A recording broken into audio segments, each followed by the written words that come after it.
Start करते हैं कहानी को। तो आज पढ़ाएंगे the socio economic educational and religious life in between the time period of 800 to 1200 century. ठीक है भाई, ये जो है 8 to 12 सेंचुरी। ठीक है भाई, ये जो टाइम पीरियड है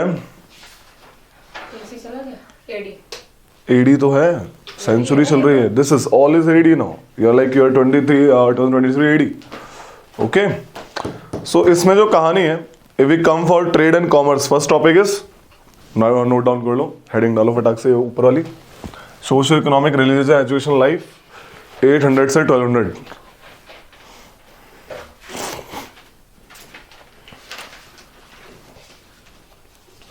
तुमने देखा था you've seen Chola Empire, you've seen Rashtrakuta, Pala and Gurjar Pratihar Empire. The trade in North India was declining, okay, due to collapse of the Rome. Okay, Arabs आ गए हैं वहाँ पे, अपना मस्त काम कर रहे हैं। But South India flourished. South India का ट्रेड था क्योंकि उन्होंने एक नया रास्ता ढूंढ लिया था for the South East Asia, जहां पे पहले Rome as act as centre of the trade, now the South East Asian and more importantly China becomes the centre of trade at that time. ठीक है, देखो इंडिया को, India beach में पड़ता है, चाइना का ट्रेड करेगा अफ्रीका से, है ना। अफ्रीका सप्लाई करता था उस टाइम पे आइवरी, हाथी के दांत, आइवरी कोस्ट, अफ्रीका आता था, वहां से अफ्रीका मामला आता था। इंडिया स्पीसीज आइलैंड था, स्पाइसीज बेचता था। ठीक है, in fact Indonesia also send the spices, और चाइना वाले स्पाइसीज बहुत ज्यादा खाते थे। Apart from that, India also send cotton to China, and cotton India कितनी फेमस थी वो तो तुम्हें पता ही है ना, एकदम मखमली, एकदम सांप की केचोली की तरह। ठीक है, so this was the case. अभी क्या है, मॉनसून भी इन्वेंट हो चुका है, तो हुआ क्या था, बट शिप बिल्डिंग इतनी कमाल की नहीं थी जो आज की है, इतना समझ आता है। तो चाइना से जो शिप आती थी वो मलक्का स्ट्रेट को क्रॉस नहीं कर पाती थी, वही उसको टाइम लगता था। कोई इंजन इतने एडवांस नहीं थे कि भाई इंजन तो थे ही नहीं, मतलब लोग कितना ही उसको हाँकेंगे, समझ आ रही है। और इनकी जो अफ्रीका वालों की शिप थी वो इंडिया से आगे नहीं जा पाती थी, तो उधर से जब वो लोग आते थे, साउथ ईस्ट एशिया मलेशिया वाला पार्ट इनका रेस्टिंग पॉइंट बनता था शिप का, समझ आ रही है, resting point of ship from China. और इधर से अफ्रीका वाले जो आते थे वो इंडिया का पार्ट बनाते थे, और यहां से यहां तक इंडियन शिप जाती थी। यहां से यहां तक किसका दबदबा था, इंडियन शिप्स का, इंडियन शिप्स का दबदबा था। तो हम ट्रांसिट ट्रेड भी करते थे बीचों बीच, और यहां पे इतनी लंबी लाइन लग जाती थी इंडिया पे। क्यों? क्योंकि भैया इस टाइम पे मानसून है। ठीक है, मानसून में मानसून का फायदा उठाया इन्होंने। ऐसे no, when monsoon comes, what is the direction of wind, west to east और ईस्ट टू वेस्ट? अरे क्या होगा, वेस्ट टू ईस्ट और ईस्ट टू वेस्ट? डूब के मर जाओ, वेस्ट टू ईस्ट नहीं होगी, ऐसे नहीं आता मानसून। ये वेस्ट होता है, ये ईस्ट होता है, तो वेस्ट टू ईस्ट नहीं होगी मानसून, ऐसे नहीं आता। If this is India, monsoon कैसे आता है, ऐसे ही तो आता है। तो ये क्या है, वेस्ट ईस्ट। तो जैसे ही मानसून आता था ये लोग निकल लेते थे यहाँ से, अपने अफ्रीका वाले पार्ट से, एकदम यहाँ आगे, और आया फिर निकल लिए थोड़े आगे। ठीक है, और जब मानसून जाता था तो डायरेक्शन ऐसे हो जाती थी, ये यहाँ निकल लेते तो स्पीड बढ़ जाती थी। पहले वो जो देखिए पर्दों वाली, वो जो सेलिंग वाली शिप होती थी कि ऑब्वियस इंजन नहीं है, ज्यादा वो स्लेव्स को एम्प्लॉय कर लेंगे। सो this was the case at that time. तो ट्रेड फ्लोरिश हुआ था, बट आफ्टर 10th सेंचुरी। ठीक है, before that trade was in state of decline. वो भी कहाँ हुआ, मेनली साउथ इंडिया में। साउथ इंडिया में इनफैक्ट बंगाल में एक फेमस पोर्ट था, ताम्रलिप्ति। क्या था? ताम्रलिप्ति बंगाल का फेमस पोर्ट है, जिसने बहुत ट्रेड किया इस टाइम में चाइना के साथ। ये थी ट्रेड की हालत, समझा रही है। ट्रेड किस में हुआ, हमारे ट्रेड गिल्ड से, एक कोई भी नाम बताओ ट्रेड गिल्ड का। श्रेणीज एंड संघाज थे या नहीं थे? श्रेणी क्या करा था इन्होंने, बुद्धिस्ट को लैंड ग्रांट दी थी, नहीं दी थी? And Sanghas, Sanghas, SANGHAS, they were the trade guilds. Trade guild क्या होते हैं, ग्रुप ऑफ मर्चेंट्स, क्या करते हैं, एक जगह से दूसरी जगह नहीं, क्या करते हैं, ट्रेड कॉलोनी, शांत, क्या करते हैं, एक कॉलोनी में रहते हैं और यस, एडमिनिस्ट्रेशन भी कर सकते हैं। Yes, Autonomous. they can have their own rules and regulations और they have the power to punish. वो मेंटेन रखते हैं अपनी कॉलोनी की पावर को. If a trade guild of viewers, तो वीवर्स भैया अपने लोगों पे कमांड कर सकते हैं आराम से. In fact they can take the development activities in their area. समझ आ रही है? This was a trade at that time. समझ आ रही है? Right down some low trade and commerce.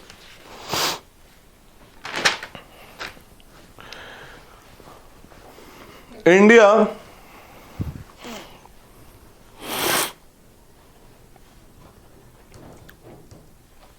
act as a transit route. Trade and commerce. India act as a transit route between China and Africa. Between China and Africa. Apart from this, India also supplied a great variety of spices. A great variety of spices and cotton to the China. In fact, Indians introduced cotton to the Japan. Spices and cotton to the China.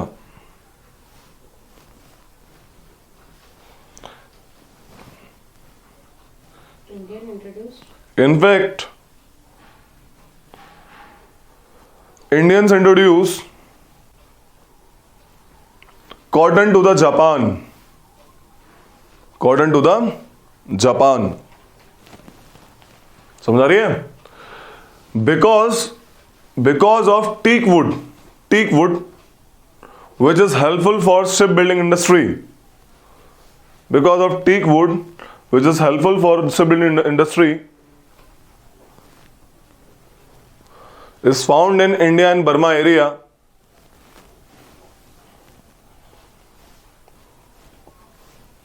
Indian shipbuilding industries flourished after 10th century.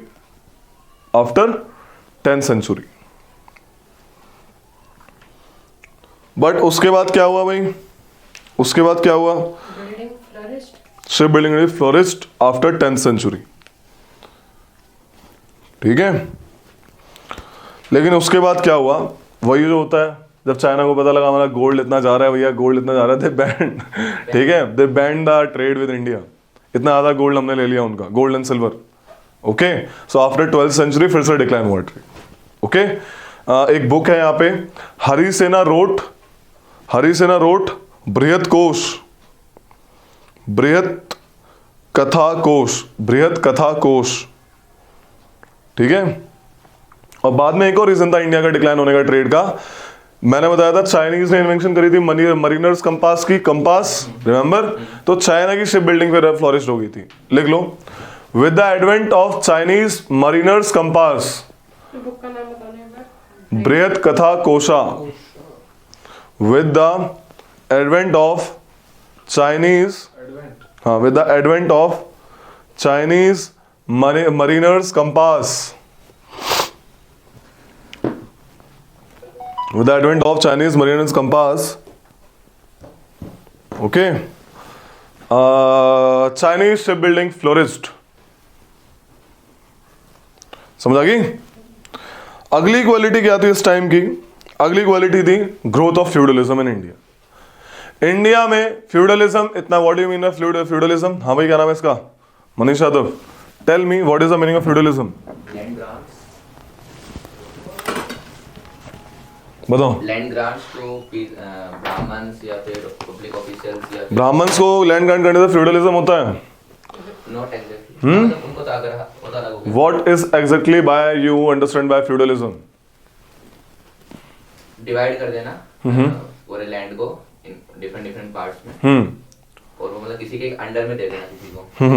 और totally control उसका हो जाएगा. जब king के पास resources नहीं है cash देने के, so what he decided to bifurcate his territory into different fifths. उसने हर एक लैंडलॉर्ड को फिफ्थ देना शुरू कर दिया as a revenue bearing villages. ठीक है, so that they can have greater control over the area. Lord के नीचे एक और लॉर्ड, उसके नीचे एक और, वसल्स बना दिए. अब वसल का काम क्या था? They have to appear in the court of king, पहला काम. Sometimes they have to give their daughters to the king, and third they have to give the tribute to the king. ठीक है भाई, मस्त इनकम देनी है, revenue देना है. पनिश भी तो करते थे, मतलब पनिश भी कर देते थे. फ्यूडलिज्म यही है ना इंग्लैंड की, मल्टीपल रूलिंग सिस्टम टाइप कुछ. फ्यूडलिज्म ये है कि लैंड एरिया पे नॉन वर्किंग हैंड्स बढ़ जाना. एट द एंड किसानी तो खेती कर रहे हैं, लेकिन उसके इनकम पे कौन कौन डिपेंड हो गया एट द एंड? जो उस पर काम नहीं कर रहे. समझ आ रही है? जो नाइट्स होते हैं, नाइट्स लॉर्ड्स होते हैं, वो किसके ऊपर जी रहे हैं? लैंड एरिया के ऊपर जी रहे हैं, but they are not indulging their hand in that area. Feudalism is decentralisation, more or less decentralisation. समझ आ रही है? जहां पहले किंग के पास सारा लैंड एरिया होता था, अब बस थ्योरी में है, बट ऑटोनॉमस किसके, ऑटोनॉमी किसके पास है? उन लैंडलॉर्ड्स के पास. समझ आ रही है? This is feudalism. इससे क्या हुआ भाई? इससे बहुत बड़ी दुर्घटना ये हुई फ्यूडलिज्म के बढ़ने से, किंग की पावर कम हो गई. किंग की पावर कमजोर हुई तो भैया इस टाइम आया था मोहम्मद गौरी आएगा अभी भागता हुआ और करवाएगा गुड़ुम गुड़ुम गुड़ुम. ठीक है, लड़ाई होगी. तो इससे फायदा क्या हुआ? हमारे इंडिया के रूलर्स की पावर कम थी. ठीक है, रूलर्स की पावर कम थी. This leads to the weakening of power of ruler and which later becomes the main reason for the destruction and development in north India. North India पे टर्क इन्वेजन का ये बहुत बड़ा कारण है कि नॉर्थ इंडिया में कोई भी इतनी तगड़ी पावर नहीं थी उस टाइम जो उनको रोक सके. समझ आ रही कहानी? So this is one of the great cause for the destruction of north India. समझ आ रही कहानी जो मैं कहना चाह रहा हूं? तो ये जो कहते हैं यूनिटी नहीं थी, वो बेकार की बात. This is what exactly the unity नहीं है. यूनिटी कैसे होगी जब किंग की पावर ही नहीं है? हर एक लॉर्ड आपस में भिड़ रहे हैं. बताया तो था, हर्षवर्धना कौन था? He was the most powerful feudal element from the Gupta empire, जिसने ऊपर लॉर्डशिप डाल दी. तो आपस में भिड़ रहे हैं. समझा रहे हैं? जो पावरफुल है वो किंग बन जा रहा है. ही जस्ट सेड कि this is my area, you have to submit this thing to me, kind of that thing. तो फ्यूडलिज्म डेवलप हो. लिख लो. भैया तो ट्रेड से क्या इकोनॉमी चलेगी? उनकी एग्रीकल्चर या फिर सेल्फ डेवलपमेंट इकोनॉमी नहीं थी हमारी? किसकी? हमारी. मतलब खुद से कुछ हो जाएगा, ट्रेड से सब कुछ रिस्पॉन्सिबल था. ट्रेड का बहुत बड़ा कारण होता है पैसा आना, गोल्ड कॉइन्स आना, सिल्वर आना. ट्रेड होगा, देखो मुझे नॉर्मल भी आज के टाइम में देख लो, जहां मार्केट होते हैं वहां पे डेवलपमेंट होता नहीं होता है? इतने सारे लोग आते हैं उस एरिया में, अलग अलग जगह से लोग आते हैं. गांव एरिया में मार्केट ही नहीं है. मार्केट नहीं है तो वो एरिया एकदम पिछड़ा हुआ है. कहीं से रोड निकाल दो किसी जगह से, अपने आप दुकानें बन जाती हैं, और दुकानें बनती तो लोग आना शुरू होते, तो देख टाउन लाइफ शुरू हो जाती है. टाउन लाइफ नहीं थी जब ट्रेड नहीं था. ऐसा समझ आ रही है? कि ट्रेडर्स आ रहे हैं तो पैसा नॉन प्रोड्यूसिंग एक्टिविटी से आ रहा है, खेत पे कम डिपेंड हो रहे हैं, and finally they are depending in the some other agriculture जिसका कोई प्रोड्यूसिंग फंक्शन नहीं है, बट दे आर लाइक बस लोहे का स्वॉर्ड बना दिया, तो उससे तुम खा थोड़ी सकते हो, but at the end you are getting money. समझ आ रही है? और जो खेती वाला काम है वो प्रोड्यूसिंग फंक्शन है, कितना उगालेगा इंसान. समझ आ रही है? तो this is another type of employment. आपने हमारी जो इंडिया की पॉपुलेशन है उसको एक जो डिस्गाइज एम्प्लॉयमेंट होती है, अनएम्प्लॉयमेंट, डिस्गाइज अनएम्प्लॉयमेंट बताया था, तो बाकी हाथों को आपने अदर एरिया में जमा, मतलब वो कर दिया, बिजी कर दिया. जब ट्रेड कम होता था बेचारे गिल्ड्स भी आके खेती करना शुरू कर दिया था उन लोगों ने. रिमेंबर? तो दिस वाज द केस. तो लिख लो, second important point at this time is growth of feudalism in north India. और भी ज्यादा, स्टार्टिंग तो पहले ही हो गई थी, और भी ज्यादा बढ़ने लगा. फर्स्ट में लिख लो, the common feature of feudal society is the common, मैंने बताया क्या फीचर है कॉमन फीचर, कि नॉन प्रोड्यूसिंग हैंड्स. देखो क्या हुआ, जैसे मैं एक किंग हूं, ठीक है, तुम मेरे सामंताज हो. ओके भाई, सामंताज. तो तुम लोगों को मैंने पावर दे दी, ये लैंड एरिया, ये फिफ्थ जो है, ये भोगा जो है, ये तुम्हारा है. समझ आ रही है? तो इस भोगा को तुमने क्या करा, तुमने और भी अपने नीचे लॉर्ड्स खड़े कर दिए कि इतना तेरा, इतना तेरा, इतना तेरा, बिना मेरी परमिशन के. समझ आ रही है? तो तुम्हारी ऑटोनॉमी बढ़ गई, तुम्हें परमिशन ही नहीं ली. मैंने बोला मुझे आर्मी चाहिए, थोड़े थोड़े भेज दिए. यानी मैं तुम पे डिपेंडेड हूं आर्मी वगैरह के लिए, क्योंकि army was decentralised. So this was the case कि how the powerful elements in lower area increased. समझ रही कहानी? तो common feature of feudal society is, क्या है कॉमन फीचर इसका, that the dominant position in society that the dominant position in society is held by those, किसके पास ये dominant position is held by those who draw their sustenance from the land without working on it, from the land without working on it, है ना, समझ आ रही है? वो लोग अपने आप को ज्यादा अच्छा मानते थे और जो खेती करते थे उनको बेचारों को लोअर कास्ट में डाल दिया गया. सो दिस वाज द केस. तो फ्यूडल एलिमेंट्स बड़े यहाँ पे. एक है कंडीशन ऑफ पीपल है, इंपॉर्टेंट नहीं है लेकिन इसकी कहानी नॉर्मल सुन लो कि लोगों की कंडीशन कैसी थी. एक तरफ तो एक्सट्रीम लग्जरी थी. We saw that kings, samantas and other person जो big merchants, they copy the lifestyle of king in terms of कपड़े एंड ऑल एवरीथिंग. राजा की तरह बढ़िया बढ़िया कपड़े पहनेंगे, एकदम मस्त ज्वेलरी पहनेंगे, कानों में लाइक आदमी और दोनों ज्वेलरी पहनते थे उस टाइम पे. पूरे शरीर पे चंदन का लेप लगा रखा है, एकदम चंदन लग्जरी का, एक खुशबू है शरीर से. सो this was the case at that time. और एक तरफ बेचारे कुछ लोग थे जिसमें कलहाना ने राज तिरंगे में लिखा है, वो बेचारे एक तरफ तो ये लोग ये मस्त मीट मुर्गा खा रहे हैं, वाइन पी रहे हैं, एक तरफ में जो उत्पल सत्का खा रहे हैं. It's a bitter, it's a vegetable in bitter in taste. बस खा रहे हैं ताकि जिंदा रहें. ठीक है, कुछ को तो मिल ही नहीं रहा, भूखे मर रहे हैं. तो एक तरफ इतना वही इनइक्वलिटी बढ़ गई ना कि आपने उनसे ले लिया सारा का सारा मामला और अपने हाथ में रख लिया. And what is vishti? हाँ भाई, व्हाट इज वेस्टी? क्या भैया? What is vishti? Forced labor. Vishti is forced labour. वो भी था उस टाइम पे. ठीक है, समझ आ रही है? तो एक कंडीशन ऑफ पीपल थी. कास्ट सिस्टम कैसा था? लेकिन क्वेश्चन आता है, वेस्टी सिर्फ फोर्स्ड लेबर नहीं आता है. पूछा जाता है कि वेस्टी किस तरीके का था जो कि फोर्स्ड लेबर थी, लेकिन जाता कौन था? घर का बड़ा बेटा जाता था या कोई भी जाता था? ये जाते थे तो बिल्कुल पैसा नहीं मिलता था या मिलता था? इस टाइप का क्वेश्चन आता है. उसको थोड़ा सा डीप में देखना है. वेस्टी है क्या, मतलब क्या स्ट्रक्चर है उसका पूरा, दिया गया स्टेज है. तो दिस वाज द केस. ठीक है भाई. तो ये होगी आपका नॉर्मल मामला है. पीपल तो लिख लो कि मैंने जो बताया. Rajatarangini was written by Kalhana. Tarangini was written by Kalhana. The book tells about the condition of people in that time. किस एरिया के बारे में बताती थी? नॉर्मल नॉर्थ इंडिया के बारे में, इंडिया के बारे में इस टाइम में 800 से 1200 time. The condition of people, Indian people, condition of Indian people. ठीक है. इस टाइम पे कास्ट सोसाइटी में एक नई क्लास निकली, राजपूत्स. राजपूत्स का ओरिजिन बड़ा, देखो कास्ट सिस्टम जो इस टाइम पे है, जो कास्ट सिस्टम है वो पहले से और भी डीपर होता गया. ठीक है. इनफैक्ट ऐसा सुनने को मिला कि लोग डिस्कशन ये कर रहे हैं कि क्या शूद्रा की परछाई अछूत है या उससे भी दूर आ जाए. पहले तो शूद्रा के आसपास भटकने से दिक्कत आती थी, अब उसकी परछाई के ऊपर भी डिस्कशन होने लगा, लाइक शूद्रा की पोजीशन और भी नीचे की भी. ठीक है, भी समझ आ रही है. And a new caste emerged, Rajput. जो Kshatriya clan, Kshatriya is a वर्णा के अंदर नई कास्ट हुई, बहुत सारे बंदे आ गए. Like there is a intermixing of people from the tribal area, from the invaders. Like samantas जो थे वो अपने आप को भी लाइक रूलर्स बोलने लगे और रूलर्स क्लास को क्षत्रिय में बांटा. लेकिन हर एक बंदे को जो जिसका हर एक अलग अलग नाम था उसको अलग अलग कास्ट बांट दी गई. कोई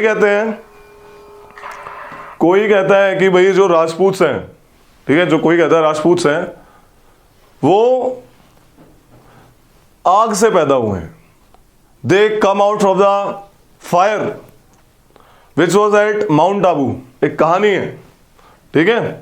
ऋषि वशिष्ठ थे, उन्होंने माउंट आबू में एक लाइक यज्ञ करा था, उस यज्ञ में से निकले राजपूत. बात आती है वुमेन की. यहां पे वुमेन की बात आती है. वुमेन जो होती हैं भाई इस टाइम पे, एक है ना पुराण है, मत्स्य पुराण.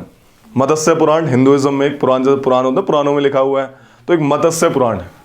तो मत्स्य पुराण कहता है कि women should follow their husband blindly.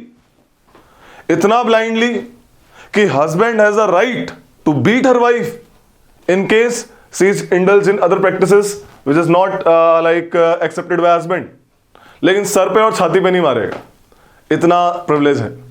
बाकी डंडे से पीट सकता है, रस्सी वगैरह जो भी है, रोप वगैरह पीट सकता है। जान से मर जाए। So this is written in Matsya Purana, ठीक है, मेरी तरफ घूर के नहीं देखना है। So this is written in Matsya Purana, okay. So at that time condition of women, इसमें एक बात थी, मैंने तुम्हें बताया sati system, sati system remember, Guptas के टाइम पे पहली बार गुप्ता ने सती देखी गई थी, क्या रीजन था?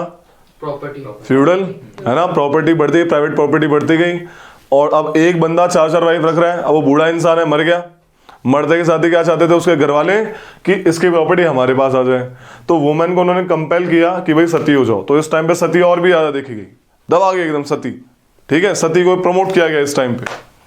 अब आते हैं लिटरेचर, देखो यार एक इस बड़ी प्यारी बात लिखी थी, कोई भी समाज तब तक नहीं आगे बढ़ सकता जब तक वो एजुकेशन के मामले में आगे ना आए। हमारे यहाँ पे ऑर्थोडॉक्सी थी ब्राह्मणास की, वी आर वेरी लाइक पिछड़े हुए थे हम लोग बहुत, ठीक है, हम बहुत पिछड़े हुए थे in terms of science and tech, और वो समाज कभी आगे नहीं बढ़ सकता जो साइंस एंड टेक को छुड़ा के रखे। We have the education in India but only of grammar and Vedas, not of science and tech. So this was the case, ठीक है भाई। इस टाइम पे साइंस एंड टेक का एकदम बहुत ही कम मामला एकदम डेवलप हुआ, लेकिन इस टाइम पे मैथ्स आगे बढ़ी। लिखो, a famous scholar Bhaskara second wrote Lilavati, it's a mathematics book, बहुत इंपॉर्टेंट बुक। ठीक है। तो mathematics got patronage at that time. Surgery पिछड़ गई, सर्जरी बोला कि भाई इसको तो काटने वाटने का काम तो भैया सुद्रा वगैरह का है, ब्राह्मण्स तो हाथ में लगाएंगे, ठीक है। तो पढ़ाई का प्रिविलेज वो ब्राह्मण्स को ही था, अब ब्राह्मण्स को हम तो हाथ में लगाएंगे, तो बोला हम नहीं पढ़ेंगे, ठीक है। बट मेडिसिन को कहीं ना कहीं थोड़ा सा एज मिला, लाइक हर्बल मेडिसिन वगैरह, है ना। तो medicine also get boost, like medicine also flourish eight that time. But हमारे यहाँ पे कितनी भी बड़ी मेडिसिन वाला पार्ट हो, हमारे यहाँ पे ब्रीड नहीं बनाई गई कैसे भी। We are still dependent of the good variety of horses from the Arabs and that area, और जिसका हमें बहुत बड़ा सेटबैक लगा, जो बहुत बड़ी दिक्कत आई जब Muslim invaders occupied that area, when Turkish invaders occupied that area. तो हमारे अरबी घोड़े आने बहुत कम हो गए थे, लाइक कम तो क्या, उनका प्राइस बढ़ गया था, और जो भी आते थे वो बेकार क्वालिटी के देते, like comparatively to that, right. तो ये चीजें हैं। तो दिस वाज द थिंग कि मेडिसिन को थोड़ा सा बूस्ट मिला, ठीक है। अब आता है कि भाई जो ब्राह्मण्स है ना उस टाइम के, वो अपने आप को सोचते थे कि हम ही सारा ज्ञान जानते हैं। हम इतने पिछड़े हुए थे उस टाइम इन नॉलेज के नाम पे कि ब्राह्मण्स बाहर वाले एरिया को लाइक कंसिडर ही नहीं करते थे ना। उनसे लाइक कोई फॉरेनर्स आएंगे या कोई भी बुद्धिस्ट मॉन्ग वगैरह आएंगे, कोई भी जैन मॉन्ग आएगा, बातें करें साइंस एंड टेक के बारे में, they never speak of anything, they think that कि अगर बात करेंगे हमारा ज्ञान बाहर चला जाएगा, ठीक है। अकड़ू होते थे उस टाइम पे Brahmanas, they consider monopoly over everything they learn, ठीक है, कुएं के मेंढक। सो दिस वाज द केस कि हमारी चीजें नहीं बढ़ी फिर आगे इस टाइम में, ठीक है भाई। अगला आता है religious movements at that time. क्या religious movement at that time, ये बड़ा इंपॉर्टेंट है, थोड़ा सा इसमें हम बात करेंगे थोड़ी सी रिलीजियस मूवमेंट में।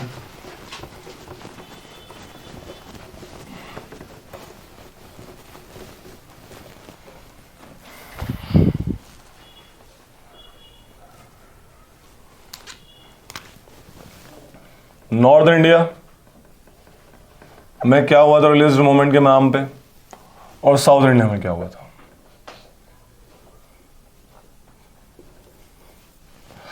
नॉर्थ इंडिया में डेवलप हुआ तंत्रिज्म, और साउथ इंडिया में डेवलप हुआ भक्ति मूवमेंट।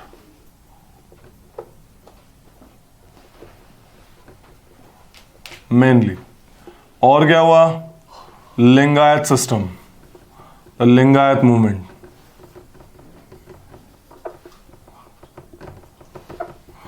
पता हुआ गया था, देखो कि हुआ यूं कि ब्राह्मण्स बोले कि भाई हम रिलीजन हमारा है, हम ही पढ़ाई करेंगे, वेदास वगैरह नहीं पढ़ने दिया गया वुमेन वगैरह को, ना शूद्रास को। तो एक उनके खिलाफ एक ऑपोजिशन निकला, ठीक है। इनफैक्ट उस टाइम के लोग इतने ज़्यादा इंडल्ज थे इन चीज़ों में कि अगर तुम आराम से तपस्या करो, अगर तुम तपस्या करते हो और उन तपस्या को मंत्र के उच्चारण से करते हो, तो you will get the super natural power, you will be able to fly, you will be able to become invisible, you will be able to see far off things, एकदम दूर दृष्टि मिल जाएगी, दिव्य दृष्टि मिल जाएगी। इन चीज़ों में ज़्यादा इंडल्ज थे। बुद्धिज्म को इतना ज़्यादा कन्वर्ट किया गया, महायान में उनको गॉड ही बना दिया, बताओ, इंसान को भगवान बना दिया महायान बुद्धिज्म ने, and that was the case at that time. So tantrism develop हुआ। तांत्रिज्म सेड दैट उच्चारण करो मंत्र का and you will get peace, you will get salvation, you will get supernatural powers. इसका जो मेन बंदा था वो बंदा था गोरखनाथ। कौन था? गोरखनाथ। और इसके फॉलोवर क्या कहलाते थे? नाथपंथीज। नाथपंथीज, ठीक है, नाथपंथीज कहलाते थे। ही is the originator, like he is the main follower of the तांत्रिज्म। समझ रही कहानी? एक और बात क्या हुई, मैंने बताया ब्राह्मणिज्म मोनोपोली रखते थे, इसमें कोई भी आ सकता था, anybody irrespective of any class, anybody can practice तांत्रिज्म, ठीक है, तंत्र मंत्र वाली विद्या, देखिए ना, कोई भी आ सकता है। तो जनरली लोअर क्लास के पीपल थे, they are generally from the lower class. कुछ ब्राह्मण्स भी थे, but more like mostly they are of lower classes. किसमें? तांत्रिज्म में। नाथपंथीज नॉर्थ इंडिया में जो तांत्रिज्म डेवलप हुआ, नाथपंथीज में कोई भी आ सकता था। यस, ठीक है। सो ये चीज थी, ये एक ही है। Tantrism is the organisation, he is the main follower, और इसके द मेन लाइक प्रोपाउंडर, और इसके जो फॉलोअर्स हैं वो नाथपंथीज हैं, ठीक है। तो ये कहानी। साउथ इंडिया में क्या हुआ, you know that, bhakti movement, दो बंदे, Vaishnavite and like Shaivite, Vaishnavite by Alvars, Shaivite by Nayanars, speak both in like Tamil and Telugu language में इन्होंने फैलाया। इन्होंने बोला bhakti, devotion to God, love between God and ये सब, भक्ति करो साल्वेशन मिल जाएगा। जो treat God like a proper devotion, एकदम प्रॉपर डिवोशन दो भक्ति के माध्यम से, ठीक है। Anybody can practise this movement. समझ आ रही है? सो लिखो हल्का सा इस पे। उसमें कन्नड़ नहीं थी?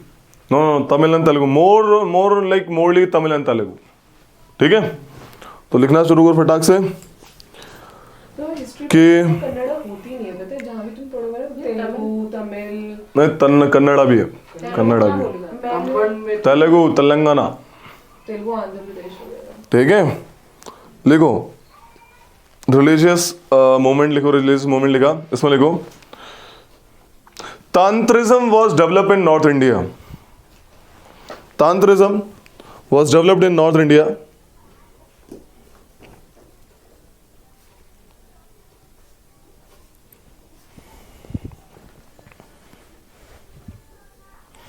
the path they preached was of tantra. The path they preached was of tantra,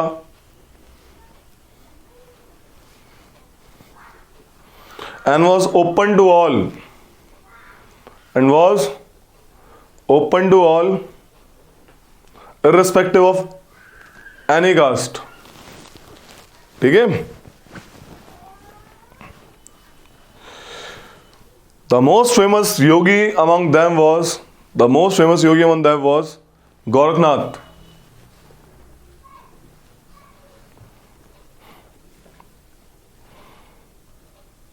And followers of Gorakhnath were called Nathpanthis.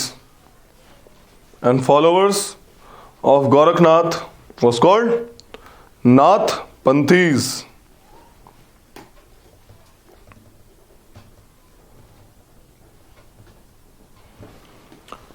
These people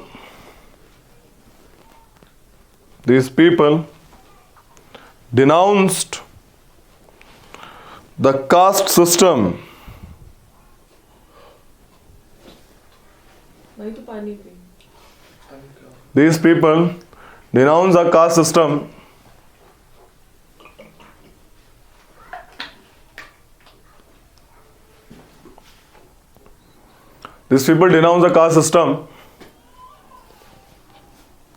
and the privileges claimed by Brahmins.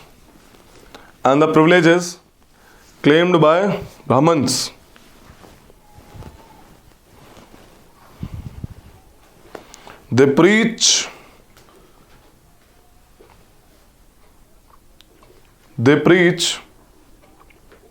austerities, तपस्या वगैरह, austerities, secret rites and magical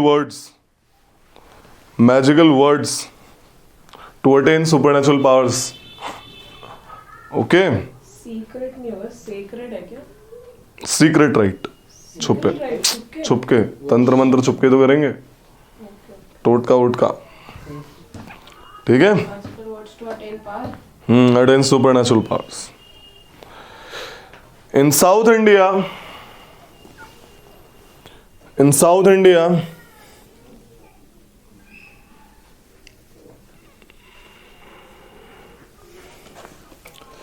a movement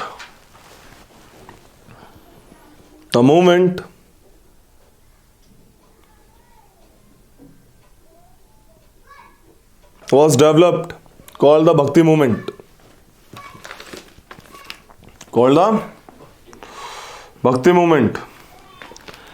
It was opposition to Brahmanism, मतलब opposition to caste system. Caste system में oppose में था ये. It opposed to caste system. ये तो हिंदू का ही तो पार्ट है. It was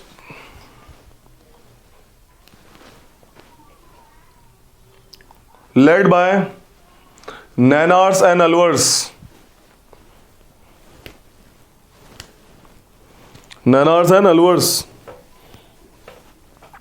They rejected austerities. बोले तपस्या करने की जरूरत नहीं है. They rejected austerities.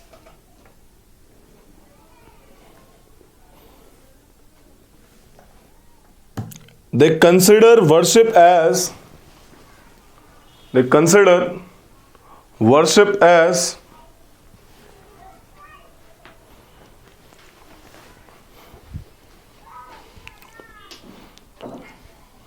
living bond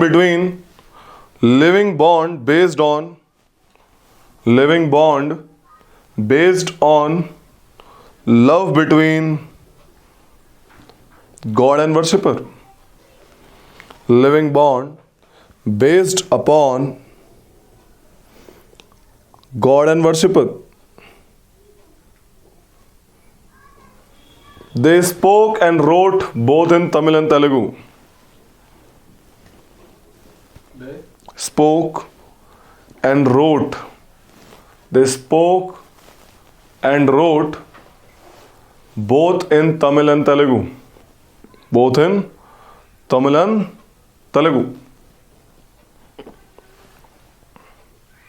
ठीक है. अगला मूवमेंट है लिंगायत मूवमेंट. लिंगायत/वीर शैवा मूवमेंट. इसमें लिखो इट्स फाउंडर वर बसावा, BASAVA. इट्स फाउंडर वर बसावा एंड चन्ना बसावा.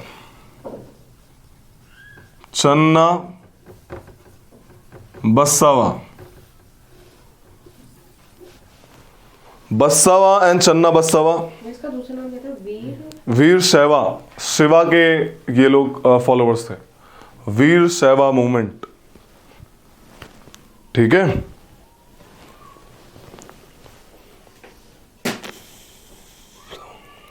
दे आर वर्शिपर्स ऑफ शिवा. वही है सेम चीज. They are worshipper of Shiva. They oppose caste system.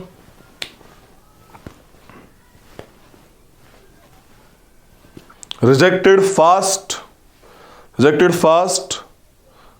feast,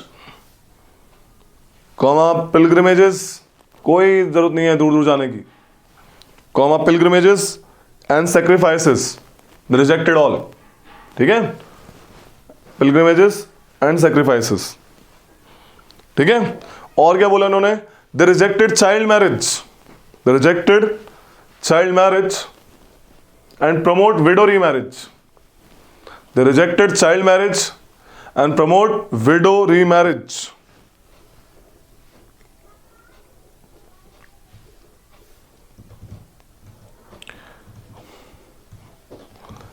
ठीक है, एक बंदा है शंकरा, शंकराज फिलॉसफी.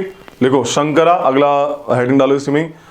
शंकराज फिलॉसफी पहले भी लिखा है वेदांता में. Shankara's philosophy is called Advaita Veda. Shankara's philosophy is called Advaita Veda. ADVAIT Advaitavada or the doctrine of non dualism. ये कहते हैं दो चीज है ही नहीं, गॉड और क्रिएटेड वर्ल्ड एक ही है, भगवान और पूरा नेचर एक ही है. ठीक है, he considered doctrine of non dualism. Non dualism, दो चीज नहीं है, एक ही है. शंकरा साहब कह रहे हैं, he said that God and the created world are one. God and the created world are one.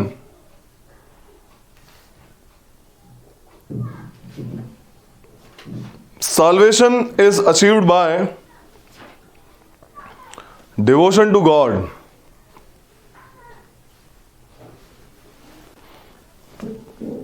ठीक है, His philosophy is called Vedanta. ये कहते थे his philosophy is called Vedanta. He said that Vedas are the fountain of knowledge. Vedas are the fountain of knowledge. एक था रामानुजा. रामानुजा के बारे में लिखेंगे हल्का सा. Ramanuja, he tried to mingle. इसने वेद और भक्ति को, वेद क्या है बेसिकली पूरा ब्राह्मण निकल वाला मामला, भक्ति सबके लिए, इसने वेद और भक्ति को मिलाने की बात करी, ब्रिज बनाने की बात करी. He tried to assimilate Vedas and भक्ति.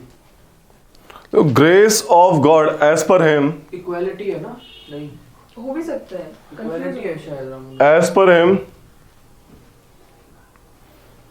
grace of God is more important than, as per him, grace of God is more important than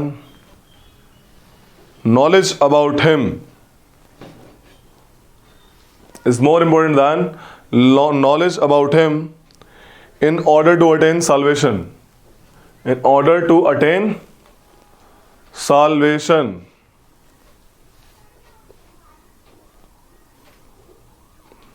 ठीक है, bhakti is open to all irrespective of any caste. Bhakti is open to all irrespective of any caste. इसके followers के नाम लिख लो, important है, बाद में ये मस्त मस्त बंदे बने. रामानुजास फॉलोअर्स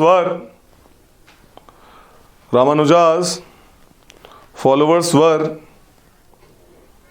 माधवाचार्य, रामानंदा, वल्लभाचार्य. रामानंदा वल्लभाचार्य. ठीक है, this was the case at that time between 800 से 1200 सेंचुरी, मतलब वही 800 ईयर्स, एज ऑफ कॉन्फ्लिक्ट. तो हुआ क्या? हाँ भाई तुम बताओ, what was the empire around the Arabian peninsula in the starting, क्या नाम था उस एम्पायर का अरब्स में? Abbasid empire. अब्बासिड एम्पायर है। Name the two king of Abbasid empire. Al-Mamun and al Mamun, Hirat al-Rashid. Harun al Rashid हैं। क्या कर रहा था उन्होंने? कौन सा विजडम, हाउस ऑफ विजडम कौन सा, क्या कहते हैं उसको? House of Wisdom, उसका जो बैठे बैत उल हिकमत। क्या है ये? बैत उल of हिकमत Wisdom। क्या करता है? इसमें ट्रांसलेशन करते हैं। Very good, very good. बताओ पंचतंत्र किसमें ट्रांसलेट हुई थी? अरेबिक में और फिर बाद में इंग्लिश में। नाम क्या रखा था उसका पंचतंत्र का वहां पे? फेबल्स कुछ था भी, वो तो ये- उर्दू वाला नाम नहीं एफोप्स फेबल Arabic. यहाँ नहीं थी, वो वहां थी। East क्या था रे? याद। और W से W। ये नाम याद नहीं आ रहा। करीब इतना पता है, आपने हाँ। बोले तो बच्चों की किताबें भी वहाँ ले गए थे। वजारत कुछ ऐसा। सही बता। मुजाहिदीन दोबारा का- विजारत नहीं है, खैर बिलाल ऐसा करके है। नाम क्या है? खलीलावा डिमना। खलीलावा डिमना, खलीलावा डिमना। ठीक है, तो खैर ये है कहानी। ठीक है, Abbasids empire they were like Islamic लोग थे। ठीक है, इनका इस वक्त around the area time of 1000 से 1200 a main danger was Turkish tribe. अब टर्किश ट्राइब क्या है? They were the people of Turk, like Turk origin. ये ट्राइब्स हैं, इनका कोई धर्म नहीं है, इनका कोई धर्म नहीं है। They worship nature as God. और जो अब्बासाइड एम्पायर के बंदे थे वो इनको हेथन मानते थे, मतलब विधर्मी मानते थे। Like they don't follow any religion, so इनको लाइक काफिर काइंड ऑफ दैट थिंग। ठीक है, तो ऐसा कुछ मानते थे। लेकिन टर्कियों के पास एक बड़ी अच्छी चीज थी, एक कहावत सुनोगे लाइक क्या कहते हैं उसको, When in Rome। है एक कहावत है कि मरता क्या ना करता, क्या मरता क्या ना। मरता क्या ना करता। और एक और कहावत है, जो खुद बर्बाद होता है वो बर्बाद नहीं होता। समझ आ रही है? वो बर्बाद करता है। ठीक है, तो टर्किश जो ट्राइब थी, इनका कोई घर बार कुछ नहीं था। They were the people who always come and just go for plundering activities. अपने पंगा क्या था इनके पास? पंगा ये था, इनके पास थे बढ़िया वाले घोड़े, और ये थे दिलेर इंसान। ये ऐसे इंसान थे जो longs of kilometre of journey on horse बड़े आसानी से तय कर लेते थे। कभी घोड़े में बैठे हो? ये थाइस रुक जाती हैं अगर ज़्यादा टाइम तक बैठोगे तो। ठीक है, और ये मस्त एकदम दिलेर बंदे, एकदम पठान। ठीक है, टर्किश ट्राइब। तो टर्किश ट्राइब जो थी लगातार अब्बासाइड्स एम्पायर पे लड़ाई एकदम मामला कर रही थी। अब जब ये कर रही थी तो कुछ टाइम आते आते कुछ टर्किश ट्राइब इस्लामाइज्ड में कन्वर्ट होने लगे। एक टाइम आया अब्बासाइड एम्पायर खत्म हो गया and this was taken by some other empire. ठीक है, एक ईरानियन एम्पायर था, उसने इनको टेक ओवर कर लिया। ठीक है, Abbasids are taken over by the Iranian empire, और उसने ही अपना एक काम संभाल लिया कि टर्किश ट्राइब से अब हम बचाएंगे। समझा रही इतनी सी कहानी? उसमें जो बंदा था, अपने आप को आमिर कहते थे ये लोग। समझ आ रही है? क्या कहते हैं, फ्यूडल इंडिया में भी था, फ्यूडलिज्म यहाँ पे भी था। तो यहाँ के जो जनरल्स थे, फ्यूडल चीफ थे, उनको आमिर बोलते थे। लेटर दे कॉल्ड देमसेल्व्स सुल्तान, जो बाद में आए सुल्तान अलाउद्दीन खिलजी ऐसे करके। समझ आ रही है? So they were called amirs at that time and later on they were called sultans. तो जो इनमें जो फेमस आमिर है वो है अलप्टेगिन। समझ आ रही है? अलप्टेगिन ने क्या करा, अब्बासाइड एम्पायर के ब्रेकअप होने के बाद he is a famous amir, okay, and he just founded a new kingdom with a capital at Ghazni. Ghazni में कैपिटल बनाई, काबुल गजनी के अंदर, अफगानिस्तान वाला एरिया। गजनी में उसने कैपिटल बनाई and took the work of defending his empire from the Turkish tribe. समझा गई? अलप्टेगिन कौन था? ही वाज अ स्लेव, एक टर्किश स्लेव था। किसका? अब्बासाइड्स एम्पायर में। ठीक है, जो बाद में एक गवर्नर बना था बाद में, लेकिन इसने क्या करा, उस गवर्नरशिप में एक अपना एरिया कार्व आउट कर लिया। ठीक है, गजनी वाला area, and he took the work of defending his Islamised area from the Turkish tribe. समझ आ रही है कहानी? अलप्टेगिन के बारे में तुम्हारा बताने का बहुत ही इंपॉर्टेंट बंदा है। He is a Turkish slave, जो आपके ये थे अब्बासाइड्स एम्पायर था, इसको इस्लामाइज्ड लोग मतलब जो आपके अरब वाले पर्सन्स रूल करते थे। समझ आ रही है कहानी? तो इन्हीं में ये फ्यूडल सिस्टम था, फ्यूडल सिस्टम था। He was one of the feudal chief, लेकिन इसका ओरिजिन कहाँ था? गजनवी में। इसका फ्यूडल चीफ था। अब्बासाइड्स एम्पायर बहुत सारे एम्पायर में बटा, बहुत सारे पार्ट्स में बटा हुआ था। अच्छा, डिसइंटीग्रेट। ठीक है, तो ये लोग क्या करते थे, टर्किश ट्राइब से बचने के लिए काम वाम करते थे, मतलब कि वही उनसे डिफेंड कर। इस टाइम इनका जो मेन जो एनिमी कौन है? Turkish tribe. अभी ट्राइब है, as I word use the word, तो some tribe with contact become Islamised Turks. समझ आ रही है? इस्लामाइज्ड टर्क बन गए वो लोग। टर्किस जो थे कोई इस्लामिक लोग नहीं थे, they in course of time become Islamic. When they become Islamic they easily mingled with them. किसी ने उनको स्लेव बना लिया, किसी ने कुछ बना लिया। समझ आ रही है कहानी? तो Alptigin was a slave Turk, Turkish slave, जिसने बाद में क्या करा, गजनी में एक अपना छोटा सा एम्पायर बनाया। गजनी में, क्योंकि ये तो टूट गया, इसके जो अलग अलग फ्यूडल चीफ अपने अलग अलग हो गए, तो इसने फिर अपना पूरा मामला फैलाया। हल्की सी क्रोनोलॉजी, डरने का नहीं है, लिखवा दूंगा। ठीक है, तो अलेप्टिकिन। इसके बाद आया जो फेमस बंदा था गजनविड। इनको गजनविड बोला, क्या बोला गया इनको? गजनविड्स। तो गजनविड्स का जो फेमस किंग था, जो आज तक फेमस है, he is Mahmud of Ghazni. ये महमूद गौरी नहीं है, ये महमूद ऑफ गजनी है। अलग बंदे हैं दोनों, याद रखना। ये पृथ्वीराज चौहान वाला नहीं है, पहले क्लियर कर रहा हूं। ठीक है, ये वो है जो 17 बार अटैक। यस, तो this is Mahmud of Ghazni. ये बंदा फेमस था। He is called the hero of Islam. He is called the hero of Islam at his time. He just defended this Iranian empire. He defended his Iranian empire from the Turkish slaves, like Turkish tribes. ये बंदा इसका बेटा नहीं था अलेप्टिकिन का. He is the some different person, कोई general होगा. He traced his origin from the Iranian legendary king. बोला मैं उस डायनेस्टी से आया हूं ऐसे करके. ये बंदा अपने कंट्री में डिफेंडर ऑफ इस्लाम के नाम से जाना जाता था. इस्लाम के लिए इसने बहुत कुछ किया, लेकिन इसकी आर्मी में हर तरीके के लोग थे, हिंदू मुस्लिम सब लोग थे. ठीक है, he is the person who came by Gomal pass, Khyber Gomal Bolan, and attacked Punjab area. In fact India में इस बंदे ने 17 बार रेड मारी है. He raided 17 times in India. Last raid थी सोमनाथ टेम्पल, ले गया सब. इंडिया में इसकी जो पहचान है वो प्लंडरर एंड लूटर की है ना, लुटेरा. बट इसके एम्पायर में इसकी जो पहचान है वो हीरो ऑफ इस्लाम है. He is defender of his country. अपनी कंट्री लिए कुछ भी करेगा. ग्रेट वॉरियर कहते हैं, कभी नहीं आ रहा है बंदा. He never seen any defeat. एक पंजाब में बंदा था जयपाल. क्या नाम था? जयपाल. जब महमूद प्रिंस था अपने पापा के साथ, ये लड़ता था अपने पापा के साथ, अपने पापा जा रहे हैं तो साइड में मैं भी चलूंगा गाइड. ठीक है, तो he with his father seen the fighting in the Punjab. अब मैंने बताया यहां पे तो फ्यूडल एलिमेंट है बहुत सारे, कोई पावरफुल एलिमेंट है ही नहीं भाई. नॉर्थ इंडिया में कोई ऐसा बंदा है ही नहीं जो पूरी, कि गुर्जर प्रतिहार टूट गए. गुर्जर प्रतिहार्स जो इनकी बेस्ट कैवलरी थी इंडिया में, वो टूट गया एम्पायर धीरे धीरे अपने छोटे छोटे फ्यूडल चीफ्स में. ठीक है, राजपूत में बट गया, कुछ परमार्स में बट गया, कुछ चालुक्यास में बट गया. ठीक है, सो चौहान में बट गया.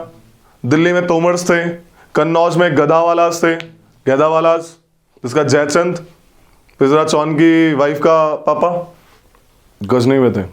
ठीक है, तो जब ये युवराज था अपने टाइम में अपने पापा के साथ लड़ता था. ठीक है, और इसने काफी बैटल भी लड़े, तो इसने वॉर टैक्टिक्स अपने पापा के टाइम से सीख ली थी. ठीक है भाई. तो जो पंजाब का रूलर था उस टाइम में, पंजाब का रूलर था उस टाइम में, दैट वाज जयपाला. ठीक है, जयपाला था रूलर पंजाब का. पंजाब है नेपाल? पंजाब पंजाब पंजाब पंजाब एरिया. ये लोग अफगानिस्तान से है ना, तो पंजाब अपना पूरा वाला पंजाब, बड़ा पंजाब. खैबर गोमल पोलस बोलन बोला ना मैंने, नेपाल का बोला मैं.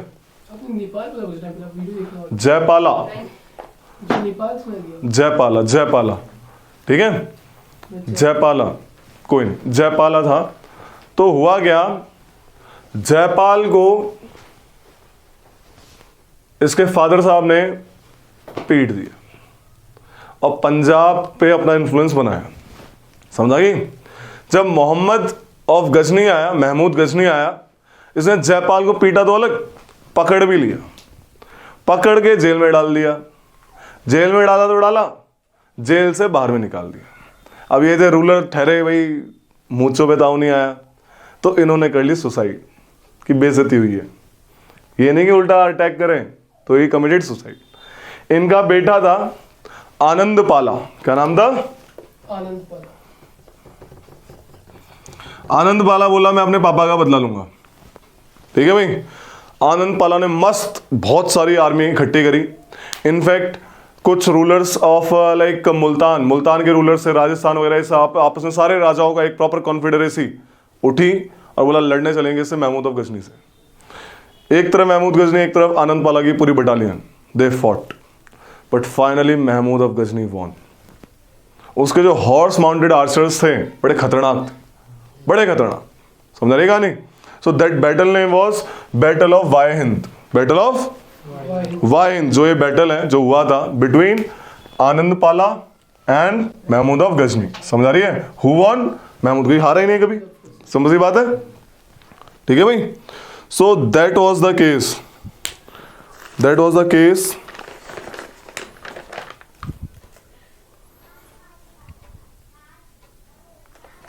ये पेशावर के पास हुआ था 1008 और 9 में। 1008 और 9 के बीच हुआ था। Waihind is the place near Peshawar. ठीक है, समझ आ रही है? तो ऐसा था कुछ गजनी। इससे क्या फायदा हुआ? इससे फायदा ये हुआ भाई कि जो टर्किश ट्राइब है, टर्क्स एट द एंड, इनको एक रास्ता मिल गया इंडिया पे अटैक करने का। पंजाब का इन्फ्लुएंस गजनविड एम्पायर के अंडर आ गया। पंजाब और सब्जेक्ट टू गजनविड एम्पायर, ऐसा मामला चला। After death of Mahmud, a new dynasty came. The dynasty name was Seljuk dynasty. ठीक है, ये दो पार्ट में बटी। Khwarizmi empire, it's the area around Arabic वाला पार्ट, ईरान वाला पार्ट, ऐसे करके। And Ghurid empire is in the area of Afghanistan. ठीक है, तो ये कहानी थी। इनके बीच में पॉइंट ऑफ जो बोन ऑफ कंटेंशन था वो था, जो बोन ऑफ कंटेंशन था इनके बीच का, वो था खोसरान, KHOSOR। It's a area of east Iran. East Iran के एरिया को खोसरान कहते हैं। ठीक है, खोरासान जो भी है। सो ये इनका ए बोन ऑफ कंटेंशन था। But finally Khwarizm empire won this Khorasan. Now they got the final opportunity to, अब इनका कोई ऑप्शन ही नहीं था। So they just come in the sole position of India. बोला इंडिया पे अटैक करना पड़ेगा, अदरवाइज हमारा एम्पायर नहीं बढ़ेगा, क्योंकि ये बहुत पावरफुल एम्पायर था ख्वारिज्मी एम्पायर। समझ आ रही है? तो ये कहानी घिरुड का फेमस बंदा था। अब घिरुड एम्पायर शुरू हो रहा है। ठीक है भाई, क्या कहानी है घिरुड एम्पायर की? घिरुड एम्पायर का फेमस बंदा है पहला अलाउद्दीन, नॉट खिलजी, अलाउद्दीन। समझ आ रही है? अलाउद्दीन। ये जो महमूद का बच्चा है लाइक मसूद से इसकी लड़ाई हुई थी, but finally Masud like totally destroyed. Masud के वसल्स थे ये घिरुड। समझ आ रही है? इसके फ्यूडेटरीज थे, तो they overturn the throne and just come to power. तो इसका कोई इंपॉर्टेंट नहीं है, कोई दिक्कत की बात नहीं। तो घिरुड एम्पायर में सबसे पहला बंदा था अलाउद्दीन। ठीक है, ही इज कॉल्ड जहान सोज भी कहते थे इसको, burner of Ghazni, burner of world या गजनी, वर्ल्ड बोलते थे वैसे तो। जहान सोज क्यों बोलते थे इसके? इसने गजनी को बुरी तरह से क्या करा, जला दिया था। वाई? बिकॉज इसके भाइयों को गजनी में बहुत बुरी तरीके से ट्रीट करा गया था। इसने बदले में पूरी गजनी को जला दिया था।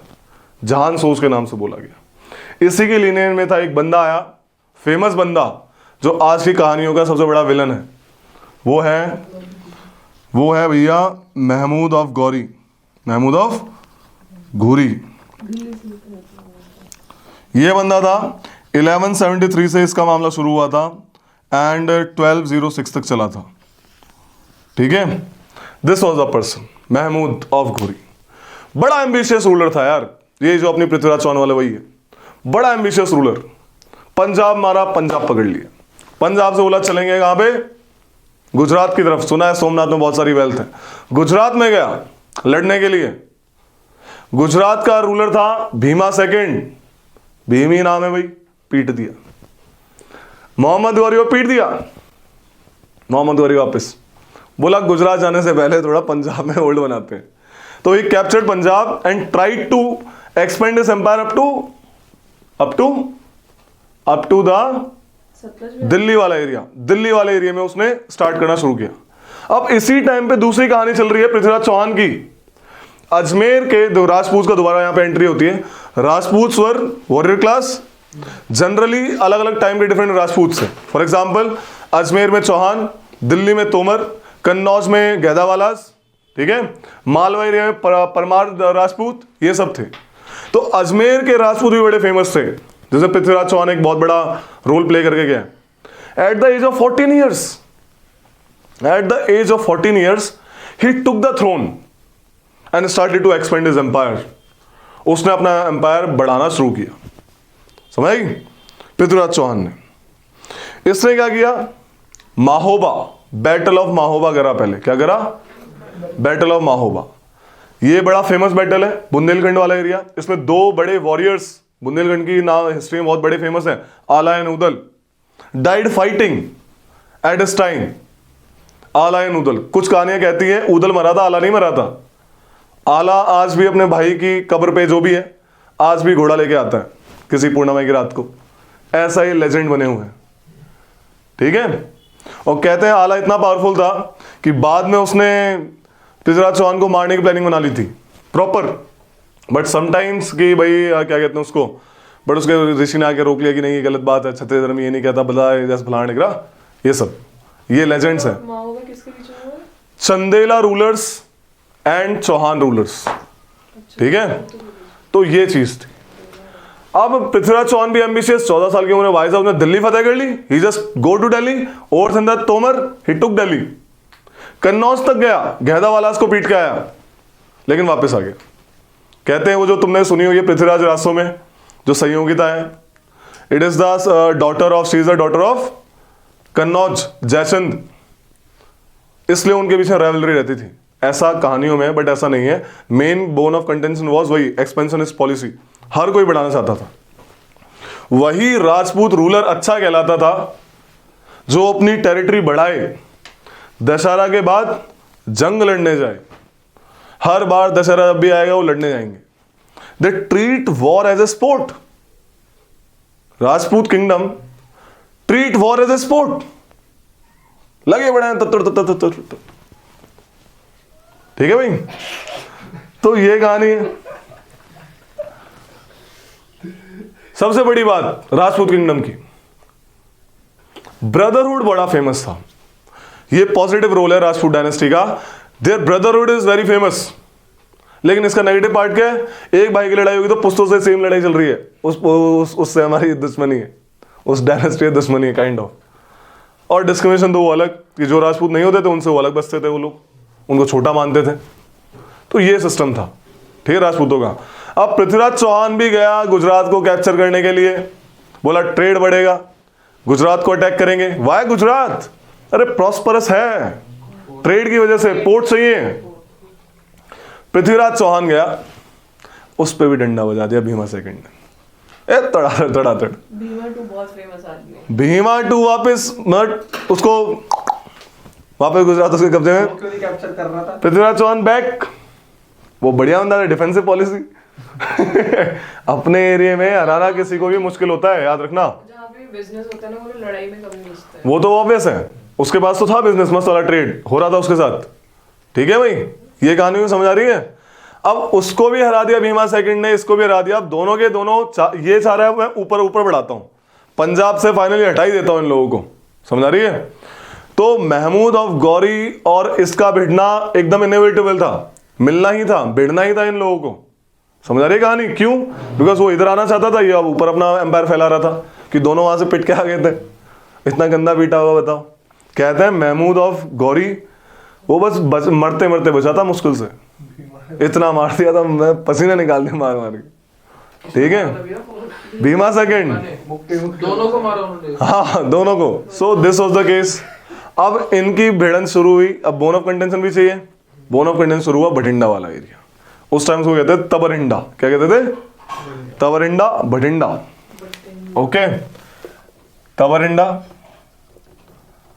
तबरहिंडा वाला area that is Bhatinda, Prithviraj Chauhan बोला ये मेरा एरिया है, गौरी बोला मेरा एरिया है। बोला अच्छा आ जाओ, फिर हिम्मत से लेके देखा, ये मिले फिर कहाँ पे, it's one of the place near like in Haryana, Tarain. Tarain एक प्लेस है हरियाणा में, ओके वहां पे लोग मिले 1191। पृथ्वीराज चौहान डिफीटेड मोहम्मद गौरी, मस्त मारा उसको पकड़ के, मोहम्मद गौरी भाग गया। ठीक है, कहते हैं पृथ्वीराज चौहान का एक जनरल था स्कंद नाम का, क्या नाम था?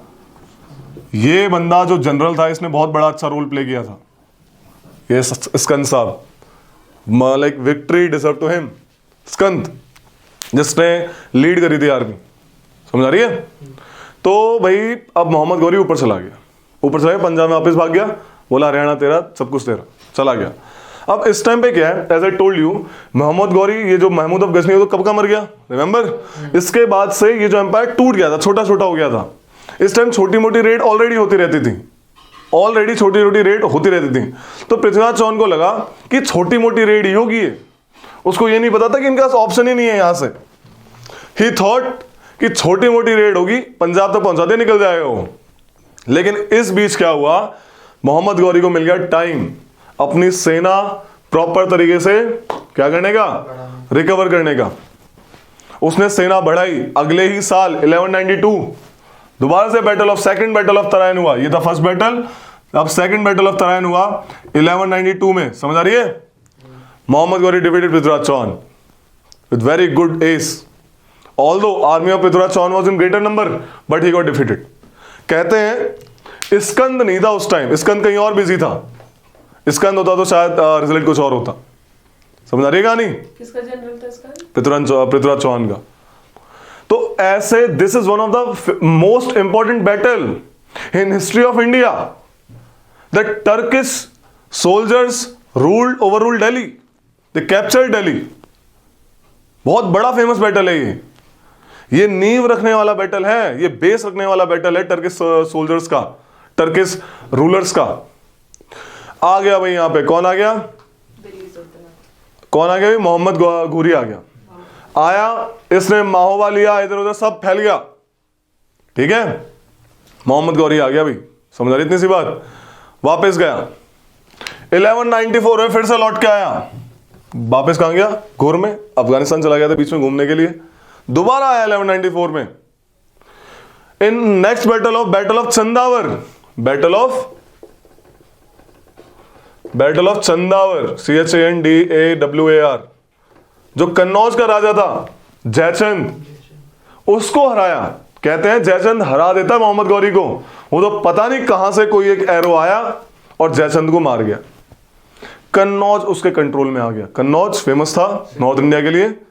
तो दीज टू बैटल, क्वेश्चन आएगा which battle give the power to Turks to subdue north India? किसने एस्टेब्लिश करी टर्किश रूलर की ट्राइब, मतलब dynasty in north India? Two battle, not only one, two battle. Battle of Tarain Prithviraj Chauhan वाला, battle of Chandawar Jaichand वाला। दोनों में जीतने वाला एक ही है, मोहम्मद गौरी। समझ आ रही कहानी? अब इसको मोहम्मद गजनी भी कहते हैं क्योंकि गजनी का बंदा है ये। गजनी में उसने एम्पायर सेटअप कर लिया अपना छोटा मोटा। नाम कभी कभी मिसप्लेस हो जाते हैं, लेकिन ये महमूद है, मतलब महमूद ने ऐसा समझो ये घुर एम्पायर का बंदा है, वो गजनविड था। समझ आ रही कहानी? So this was the case. तो ये जो दो बैटल हैं, battle of Tarain and battle of Chandawar, are the two decisive battles to have these Turkish rulers to overall India. एक और कहानी याद है थोड़ी सी। अब क्या हुआ, कन्नौज ले लिया। इसके 2-3 स्लेव थे, जैसे कुतुबुद्दीन ऐबक, रिमेंबर कुतुबुद्दीन ऐबक? पृथ्वीराज चौहान वाली मूवी देखना, दिख जाएगा। आज जाना, होमवर्क लिख लो, अक्षय कुमार की मूवी देखनी है, थोड़ा कनेक्ट होगा। Write down. Akshay Kumar movie कौन सी? पृथ्वीराज वाली। Write down, Prithviraj Akshay Kumar movie अभी अभी आई है, अगले पिछले साल ही। दिख जाएगा, जो बताया दिख जाएगा। कुतुबुद्दीन ऐबक दिखेगा। कहते हैं कुतुबुद्दीन ऐबक बचपन से बड़ा सताया बंदा था, बड़ा सताया। बहुत तगड़ा गायक था, लेकिन उसके माँ बाप ने उसको बेच दिया था कहीं पे। शक्ल अच्छी नहीं थी, उसमें भी बेकार शक्ल का बंदा बनाया। ब्यूटी फेस नहीं था। इसकी बात करेंगे। कुतुबुद्दीन ऐबक की, ठीक है, स्लेव है वो, is a slave of Mohammad Ghuri. बट उस बंदे ने तपस्या करी, तपस्या पढ़ाई करी। उसने बढ़िया अच्छी तरीके से क्या करा, पढ़ाई करी, और क्या किया, वॉरियर वाला मामला सीखा, तलवार चलाना सीखा। इतना तगड़ा सीखा कि इसकी नजर में आ गया मोहम्मद गुरी की। He just took him as a slave. अरे इज्जत करता था मोहम्मद गुरी स्लेव्स की। ये मिलिट्री स्लेव था, मिलिट्री वाला, ये नहीं कि बस डोमेस्टिक वर्क करने वाला, मिलिट्री पर्सनल स्लेव। जहां जहां महाराज जाएंगे वहां मैं लड़ूंगा, और वफादार बंदा था। जब यहां से कन्नौज से हटके मोहम्मद गौरी दोबारा वहां चला गया, गजनी में, गुरमपैर में, अफगानिस्तान चला गया, कुतुबुद्दीन ऐबक ने जाके भीमा सेकंड को पीट दिया। ही टुक द गुजरात। अरे भैया दिल्ली है उनके हाथ में, समझ आ रही है? इतना तगड़ा स्लेव था, क्योंकि ऑब्वियस लड़ा होगा पहले बार अपने मालिक के साथ, तो उसे आइडिया है क्या कमजोरी है, दिमाग वाला था, पीट दिया। लेकिन ज्यादा टाइम तक गुजरात को कब्जे में नहीं कर पाए लोग, क्योंकि वही communication issue, how to reach Delhi from this Gujarat area. घोड़े कितना भाग लेंगे, एक दिन थोड़ी कवर कर लेंगे। तो ये कहानी है।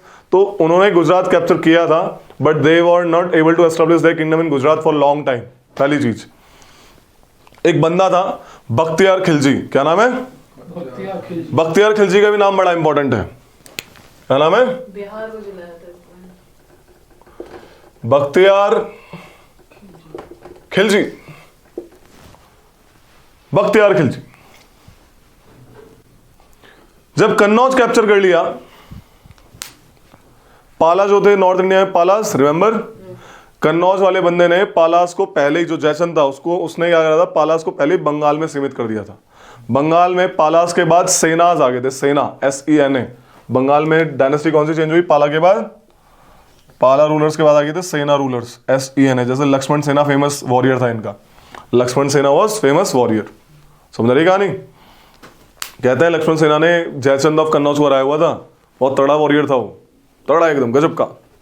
कि जब वही कन्नौज वाला बढ़ा रहा होगा, वो बंगाल की तरफ पोर्ट चाहिए, ही डिफीटेड दैट। अब सीन क्या हुआ, बख्तियार खिलजी, जिसके अंकल लड़े थे कभी बैटल ऑफ तराइन में, ही becomes the governor of Banaras. Banaras का गवर्नर बना दिया। इस बंदे ने क्या करा, ये भी एक्सपेंशनिस्ट था, बोला अपने जो है सुल्तान का परचम अमर रहे और हम बढ़ाएंगे एम्पायर को, मोहम्मद गौरी का। इसने क्या करा, बिहार वाले एरिया में अटैक मारा।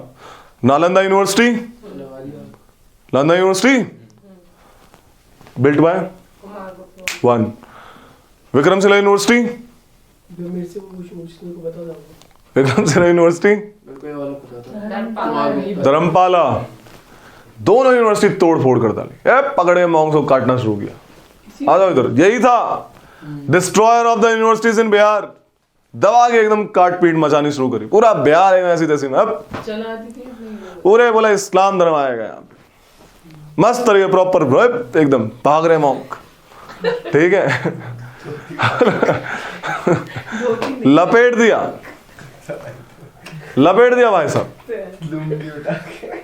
कहते हैं इसने इतना गंदा लपेटा, बिहार में मतलब खौफ खाता था बख्तियार खिलजी का। अब सीन क्या हुआ, इसकी एपेटाइट बहुत ज्यादा थी, बोला और चाहिए, कि बख्तियार खिलजी बोला बंगाल में भी डंडा हो जाएंगे। बंगाल गया, बड़ा चालाक था बख्तियार खिलजी। लक्ष्मण सेना ताकतवर बंदा, बहुत तगड़ा ताकतवर, बताओ जयचंद को पीट दिया। लक्ष्मण सेना बड़ी स्टिल्थली, बड़े छुपके से, बड़े चालाकी से हॉर्स ट्रेडर बन के गया। घोड़े और बंदे तो ले गया था, सैनिक साथ में, हॉर्स ट्रेडर बन के गया Nadia, capital of Bengal at that time, ठीक है, नादिया। बख्तियार खिलजी बनारस बिहार से पहुंचा, वो कहां पे? घोड़े बेचने नादिया में, बिल्कुल सही बात। स्टेल्थली सोया तो नहीं थे रास्ते में? नहीं, इसकी आर्मी दूर थी, लेकिन ये कुछ बंदे स्पेशल फोर्सेस उनके साथ सर्जिकल स्ट्राइक करने गए, ठीक है। बंदा गया, पता भी नहीं, लक्ष्मण सेना बेवकूफ रूलर नहीं था, लेकिन बेचारा समझ ही नहीं पाया कि उस टाइम हॉर्स ट्रेडर आते रहते थे बहुत सारे, किस पे शक करें, है ना। रॉ थोड़ी थी उस टाइम। तो किस वजह से न्यूज़पेपर भी नहीं था कि भाई ऐसा ऐसा हो गया वहां पे, ऐसे करके देख लो। तो लक्ष्मण सेना की एंट्री मारी इसने फोर्ट के अंदर घुस गया था और अचानक से सरप्राइज अटैक किया।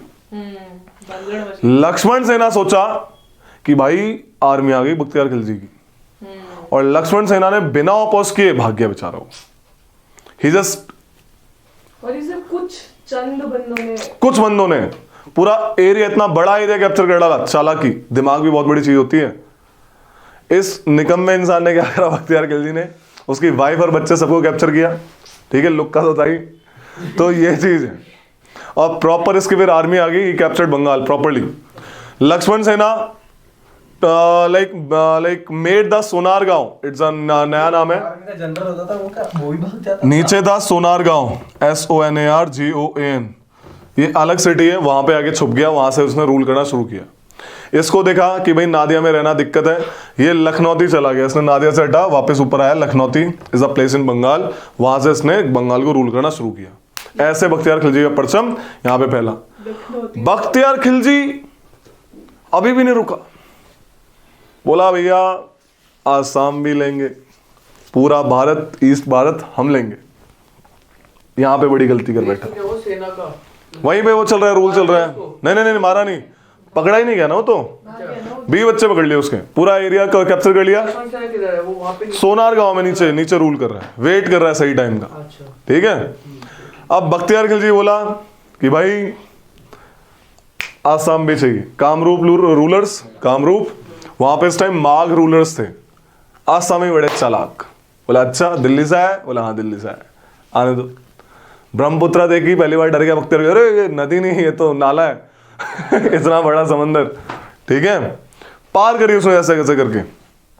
ही जस्ट क्रॉस द ब्रह्मपुत्र, यही चाहते थे माघ रूलर।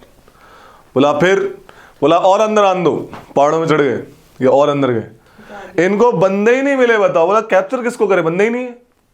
पहाड़ी चेरापूंजी, मौसीराम, गारो गासी जयंतिया पड़ गया तो पता लगता। अब सीन क्या हुआ, ये ऊपर गए, थक गए, बोला चलो वापस चलते हैं। जब ये वापस लौटने लगे, माघ रूलर्स के सैनिक जंगलों में से निकले, इतना इनको पीटा, इतना पीटा, बख्तियार खिलजी मरने ही वाला था। अरे कमाल की बात तो देखो, एक तरफ ब्रह्मपुत्र, एक तरफ मौत, माघ रूलर्स वाले, और बीच में बख्तियार खिलजी की आर्मी थकी हुई। अरे पहाड़ी चढ़ के आए हैं लोग। वैष्णो देवी चढ़े हो कभी? नीचे आते आते क्या ऐसे नहीं आते, एकदम पकड़ के पीटा इनको, तुम्हें बताएंगे हम। ठीक है, इतना पीटा, किस्मत थी बख्तियार खिलजी की, जो कैसे तैर के आसपास के गांव वालों ने बचाया। बोला मैं राजा, बोला चल। ठीक है, सेना तो कर दी थी उन्होंने सेट एकदम, माघ रूलर्स के बंदों ने। ठीक है, अब सीन क्या हुआ, लेकिन इस बीच क्या हुआ था, बख्तियार खिलजी को किसी अपने ही बंदे ने मार दिया था फिर, कि क्या कर रहा है, इधर से उधर से इधर ड्रामा बना रखा है। अब देख के कि बख्तियार खिलजी बीमार पड़ गया था, कुछ ज्यादा ही पीट दिया था। पीटा तो पीटा, खौफ बैठा दिया था, दागा ही खोल दिया। ठीक है, वो बीमार पड़ गया भाई साहब। ठीक है, बीमार पड़ गया, बीमार था बेचारा, रेस्ट कर रहा था। पीछे से एक बंदा आया, घूप दिया उसने। बख्तियार खिलजी की ending. So this was the case. Mohammad Ghori अभी जिंदा है। अब मोहम्मद गौरी को बोला कुतुबुद्दीन ऐबक ने, भाई ऐसा से बात हुई है, और साथ में हाँ मोहम्मद गौरी बोला अब सही टाइम है, ख्वारिज़्म एम्पायर पे अटैक करने चलते हैं। ठीक है, ख्वारिज़्म एम्पायर पे अटैक करने चलते हैं। अब बड़ी आर्मी हो गई, चलो अटैक करेंगे। मोहम्मद गौरी गया अटैक करने दोबारा से, इतना पीटा मोहम्मद गौरी को वहां पे। ठीक है, मोहम्मद गौरी को वहां पे ही पीटा। इससे क्या हुआ, एक कहावत है, blessing in disguise. Blessing in disguise मतलब गलत हुआ दिख रहा है, लेकिन कहीं ना कहीं सही काम है। इससे अच्छा काम ये हो, गलत ये हो कि मोहम्मद गौरी हारा। अच्छा काम ये हुआ, अब वो टोटली इंडिया की तरफ देख रहा है, है ना। जहां पे वो आधा सेंट्रल एशिया की तरफ देख रहा था, वो कहां, इंडिया की तरफ देख रहा था। Now is total concentration is on India, how to expand it, how to consolidate it. समझ आ रही है? ये मामला हुआ मोहम्मद गौरी के साथ। This called blessing in disguise. कहते हैं ना, कोई चीज होती है तो अच्छे के लिए होती है, तो ये अच्छे के लिए ही थी उसके लिए। अरे भारत जैसा देश को वो गुजरात में बढ़ाएगा तो इतना बढ़िया मजा आएगा उसको। तो ये था मोहम्मद गौरी। एक ट्राइब थी पंजाब में, खोखार्स। क्या थी? खोखार्स। याद है आनंदपाला, जब वो मोहम्मद ऑफ गजनी से लड़ने गया था, है ना, वाह हिंद का बैटल। तो खोखार्स ट्राइब भी इसके साथ लड़ी थी। Khokhars are warlike tribe in Punjab area. ये क्वेश्चन आता है, खोकार्स कौन थे? Warlike tribe. जब महमूद ऑफ गजनी हारा वहां पे सेंट्रल एशिया में, खोकार बोले तो कमजोर पड़ गया, चलो इनकी सप्लाई लाइन काट देते हैं। पंजाब काट दिया, ये इधर उधर, तो महमूद गजनी आया उनको दोबारा से कंट्रोल करने के लिए। महमूद गौरी है गजनी, मतलब वही गजनी का बंदा ना भी, तो एक तरीके से अब तो सब उसके अंडर में है, गौरी वाले का। अच्छा ठीक है, तो आया दोबारा से वो, and he beat the Khokhars, controlled them. When he was going again to Ghazni area, he was killed by some Muslim fanatic. किसी मुस्लिम ने उसको मार दिया, कोई रिलीजियस ऑर्थोडॉक्स मुस्लिम ने। तो ऐसे डेथ हुई थी महमूद गजनी की। गौरी की, अरे गौरी गजनी एक ही बात है, जब एंड में अभी है ना, एंड में सब उसी का एम्पायर है। ठीक है, सो दिस इज व्हाट। अब यहां से इंडिया का कल से स्टार्ट करेंगे क्या, कि दिल्ली सल्तनत, इन्होंने दिल्ली बसाई है ना, कैसे दिल्ली में इन्होंने आगे राज किया। समझ आ रही है, कैसे दिल्ली में इन्होंने, this is called the Delhi सल्तनत। सुल्तान है ना ये लोग, तो सल्तनत ऐसे बसाई थी इन्होंने। समझ आया क्यों आया था मोहम्मद गौरी यहाँ पे, क्यों उससे पहले आया था मोहम्मद गजनी यहाँ पे? ऐसे नहीं आए थे वो लोग, रीजन था। आई बात समझे थोड़ी, बैठी ना हल्की हल्की। अब लिख लो इसको। भाई महमूद घूरी है या गौरी है? मतलब घूरी, घूरी, घुर, GHUR, घुर। ठीक है, लिख लो फटाक से। एज ऑफ कॉन्फ्लिक्ट हेडिंग डालो और 1000 से 1200 ये वाला टॉपिक डालो। लड़ाई हो रही है ना, कॉन्फ्लिक्ट हो रहा है। कौन से 2 बैटल थे जिसमें टर्क्स का बिठा दिया था एकदम कि भाई ये नॉर्थ इंडिया पे रूल करेंगे? फेमस बैटल 2, वो है पृथ्वीराज चौहान का ही। पहला पृथ्वीराज चौहान का battle of Tarain and battle of Chandawar Jaichand का। ठीक है, तो लिखना शुरू करो हल्का फुल्का कि after the breakup of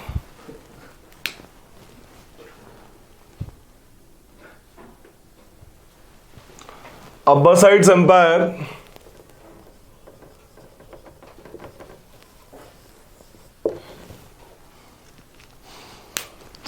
Samanids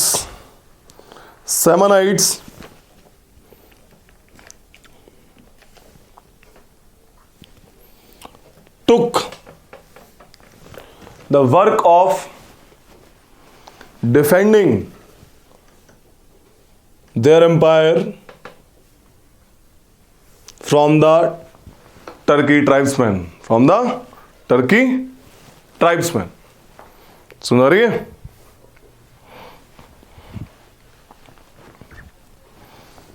Turkey tribesmen. A Samanide governor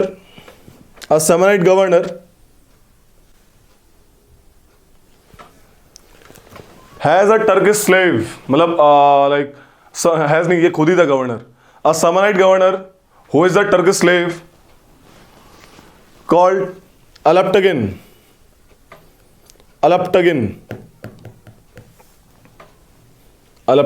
दिख रहा है? Alaptagin, गजनविद जिसने बनाया, Alaptagin, who, हाँ भाई, हुआंग हो कहाँ की है? क्या भैया? हुआंग हो चाइना से निकलती है, yellow sea. Very good. Established an independent kingdom with a capital at Ghazni. Established a independent kingdom with the capital at Ghazni.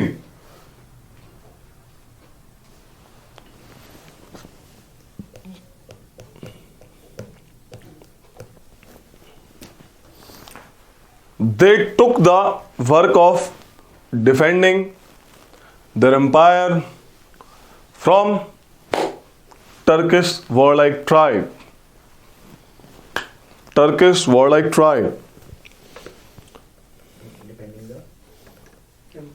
Empire from the Turkish warlike tribe. ठीक है भाई?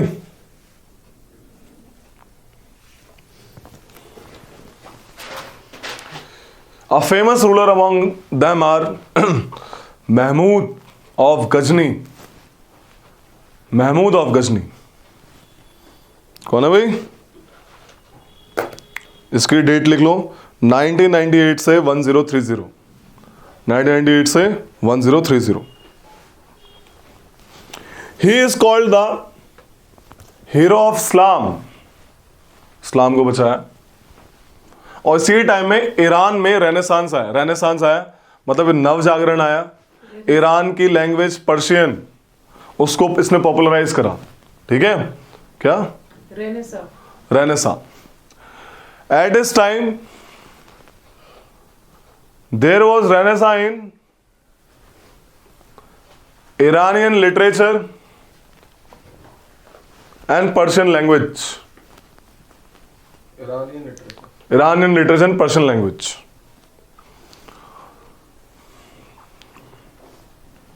Firdausi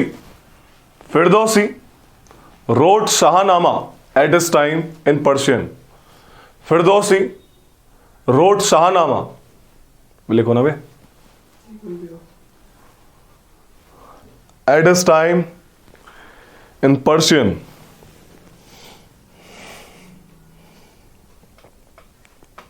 ठीक है, he claimed the descent from, मैंने बताया था Iranian king से ही claim करता था। He claimed the descent from Iranian legendary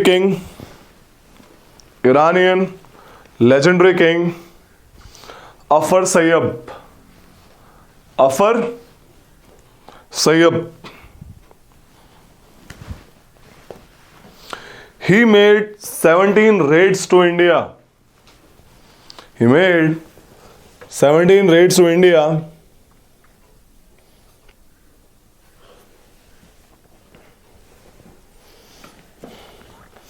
In a famous battle of Wahind, Waihind, Wahind, near Peshawar in 1008 से 9,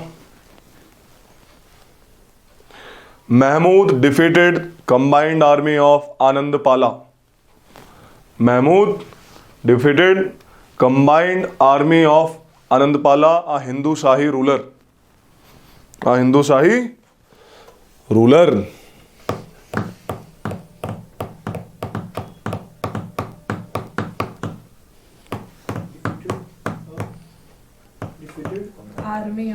Combined army of Anandpala, a Hindu Shahi ruler. Khokhars, the warlike tribe in Punjab, fought along Anandpala. आनंदपाला के साथ लड़े थे। खतरनाक tribe थी ये। सुन रहे थे कहानी? राजपूत का बता ही दिया है। कुछ फेमस राजपूत एंड देयर वो किंगडम लिख लो। राजपूत्स एंड देयर किंगडम। गहदावालाज कन्नौज के थे। गहदावालाज आर फ्रॉम कन्नौज। परमार्स मालवा के थे। मालवा। कालाचूरीज जबलपुर के थे। कालाचूरी लिख लो, दोबारा से लिखो। गहदावालाज कन्नौज के थे। दूसरे हैं परमार्स मालवा के हैं। मालवा उज्जैन वाला एरिया। चौहान्स अजमेर के हैं। कालाचूरीज जबलपुर डायनेस्टी के नाम है। चंडेलाज बाद में बन गए थे सरनेम ही। चंडेलाज बुंदेलखंड। चंडेला ने सबसे इम्पोर्टेंट टेंपल कौन से बनवाए? चालुक्यास बताएंगे। Chalukyas Gujarat and Tomars of Delhi. यही टाइम है जब नॉर्थ इंडिया में फेमस टेंपल आर्किटेक्चर हो रही थी, जिसे क्या बोलते हैं रे मनीष यादव? नगरा स्टाइल। क्या फेमस है नगरा स्टाइल में? गर्भगृह के ऊपर स्पाइरल या कर्व्ड शिखर। ठीक है, और उसके नीचे होती है main deity room.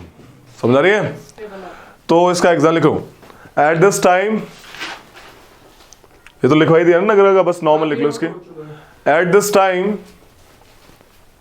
Nagra style of temple architecture At this time, Nagara style of temple architecture flourished in North India and Deccan. Vindhya वाले एरिया में, विंध्या से ऊपर वाला एरिया है ना.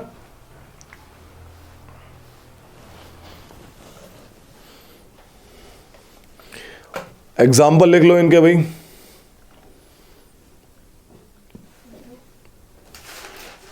Khajuraho temple. Khajuraho temple is in Malwa area, Madhya Pradesh area. ये चंडेलास रूलर ने बनवाए.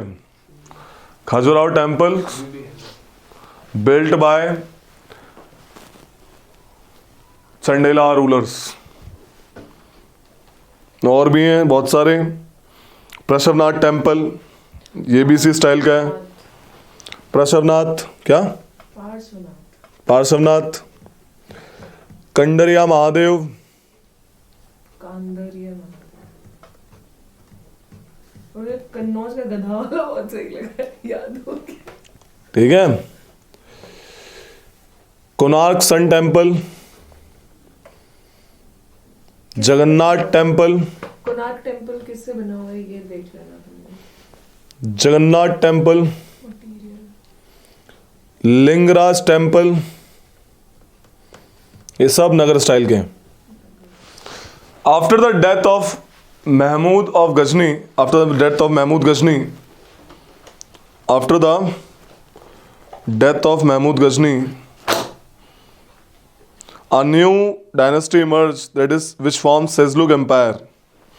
A new dynasty emerged, which formed Seljuk Empire. कौन सा भैया? Seljuk, Seljuk, Seljuk Empire, which covers the area of, कौन सा एरिया था? Which covers the area of Syria, which covers the area of Syria, Iran, Transoxiana.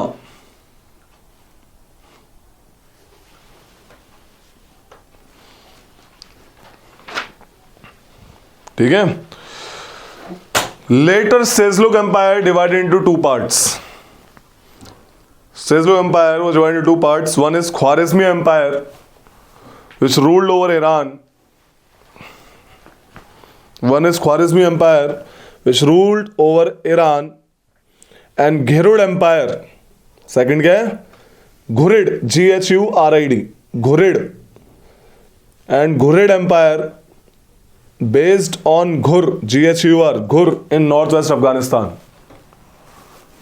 Ghurid Empire based on Ghur in northwest Afghanistan. ठीक है.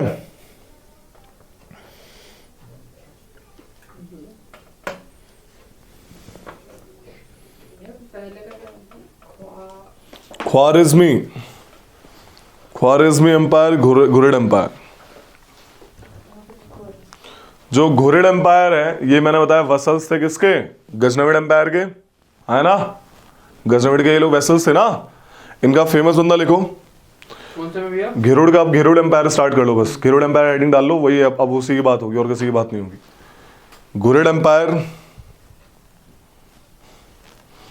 After getting defeat from the Khwarizm Empire over Khosran, over Khurasan है क्या? over Defeat from Khwarizm Empire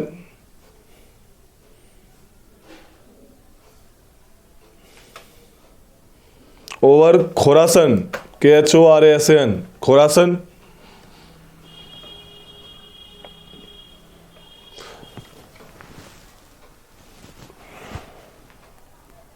Led their expansionist policy over India. Led their expansionist policy over India. India की तरफ ध्यान गया इनका. ठीक है. Famous sultan of Ghurid empire was Alauddin. Alauddin था फेमस सुल्तान इनका. Who is called as Jahan Soz. The famous Sultan of Ghurid Empire was Alauddin, who is known as जहान, SOZ, जहान सोज। ठीक है भाई, जहान सोज, जहान सोज है। दैट इज वर्ल्ड बर्नर, जगत जलाता। World burner. He burn the Ghazni to took the revenge of his brothers. Ghurid empire. पहला बंदा जहान सोज, हाँ। दूसरा है, लंबा नाम है उसका, उसका नाम है मुजुद्दीन मोहम्मद बिन साम। मुइजुद्दीन मोहम्मद बिन साम, या फिर ये भाई का और भी नाम था। हाँ, शहाबुद्दीन मोहम्मद,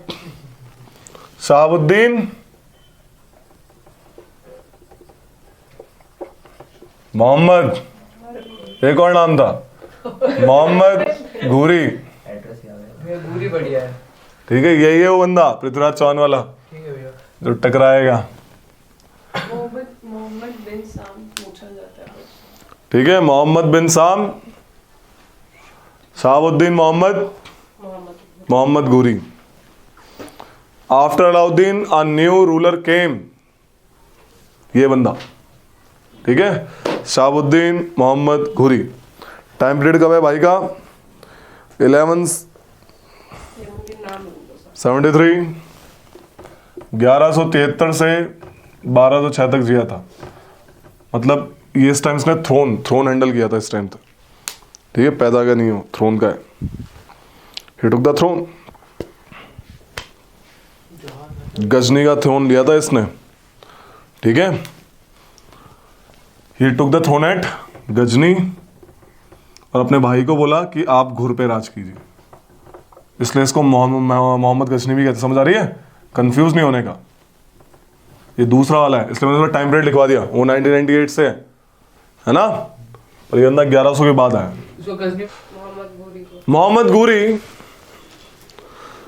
घूरी was ambitious ruler, very ambitious. He invaded Gujarat but defeated by Bhima II.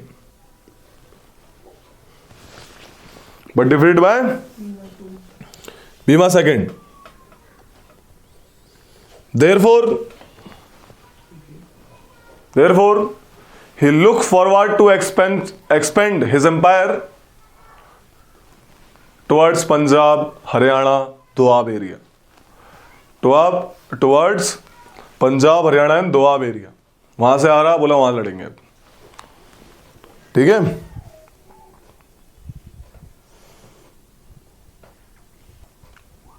Defeated by भैया कौन था? भीमा II। चालुक्य ऑफ गुजरात का किंग था ये भीमा II। बहुत ट्रेड था, बहुत ट्रेड। वास्तुपाल इसका बहुत बड़ा फेमस कोर्ट पोएट था यार, मर्चेंट कह लो, वास्तुपाल, जिसने बहुत सारी ग्रांट्स दी थी दिलवारा जैन टेम्पल बनाने के लिए। लिखवा देंगे। खैर, क्या कहते हैं उसको, ये तो कहानी उधर हो रही है, अब इधर की कहानी में आ जाओ। Chauhans of Ajmer were the ambitious ruler, very ambitious, गजब वाले। ठीक है, पृथ्वीराज III, वही Chauhan, Prithviraj III at the age of 14 took the throne. बड़ा 14 साल का बच्चा रूल करने जा रहा है, तो समझ लो कितना खतरनाक होगा। हैं? In the famous battle near Mahoba, या फिर माहोबा लिख लो, in the famous battle of Mahoba, he defeated Chandela rulers. In this battle,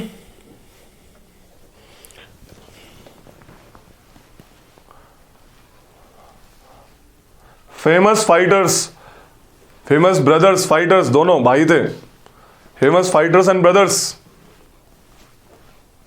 आला एंड उदल डाइड फाइटिंग, वीर गति को प्राप्त हो गए। तगड़े वो भी थे और तगड़ा ये भी था, ठीक है। क्या गजब लड़ाई करी थी, सारे तगड़े होंगे तब नाम आया नहीं। ठीक है।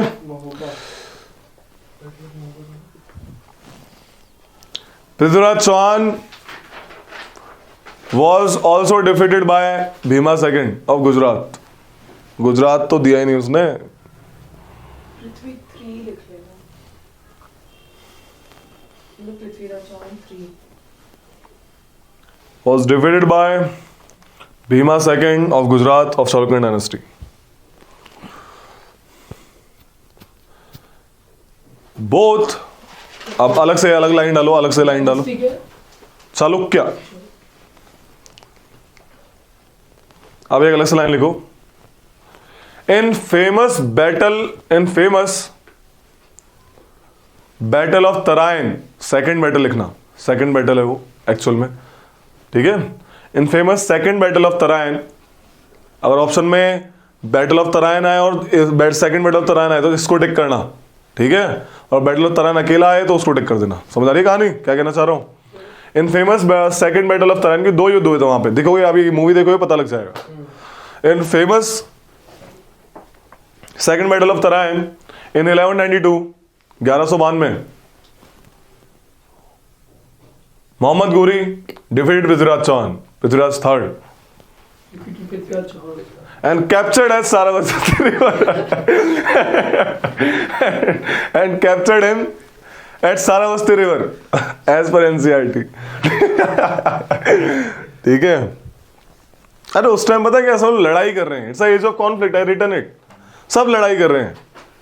सेकंड बैटल में पृथ्वीराज चौहान को पता लग गया था मोहम्मद गोरी जहाज सेना लेके आ रहे हैं, उसने आसपास के राज्यों से मदद भी मांगी, किसी ने हाँ नहीं, मतलब बहुत लोगों ने हाँ नहीं करी। सबसे फेमस बंदा अगर हाँ कर देता, जयचंद ऑफ कन्नौज, जिसकी वो कहानी बनाई है कि उसने हाँ इसलिए नहीं करा क्योंकि उसकी बेटी उसको भाग के ले आया था फलाना डिगरा। This was not true as per NCERT. Jaichand ने मना किया क्योंकि इनके पीछे पहले से लड़ाई रहती थी आपस में, अरे बॉर्डर्स पे थे हिंदुस्तान पाकिस्तान, कल को चाइना हम पे अटैक करे, हम पाकिस्तान की मदद मांग सकते हैं? कभी नहीं मांग सकते, कभी हाँ नहीं करेगा हमारी मदद करने के लिए। That was the case. अब क्या हुआ, मोहम्मद गौरी बोला बहुत लड़ाई हो गई, अब थोड़ा रेस्ट करके आते। मोहम्मद गौरी चला गया, इस बीच कुतुबुद्दीन ऐबक को वहां का राजा बना गया, बोला तू देख भाई। अरे एक चीज तो लिखो अब अगला कि in famous battle of Chandawar 1194, Mohammad Ghori defeated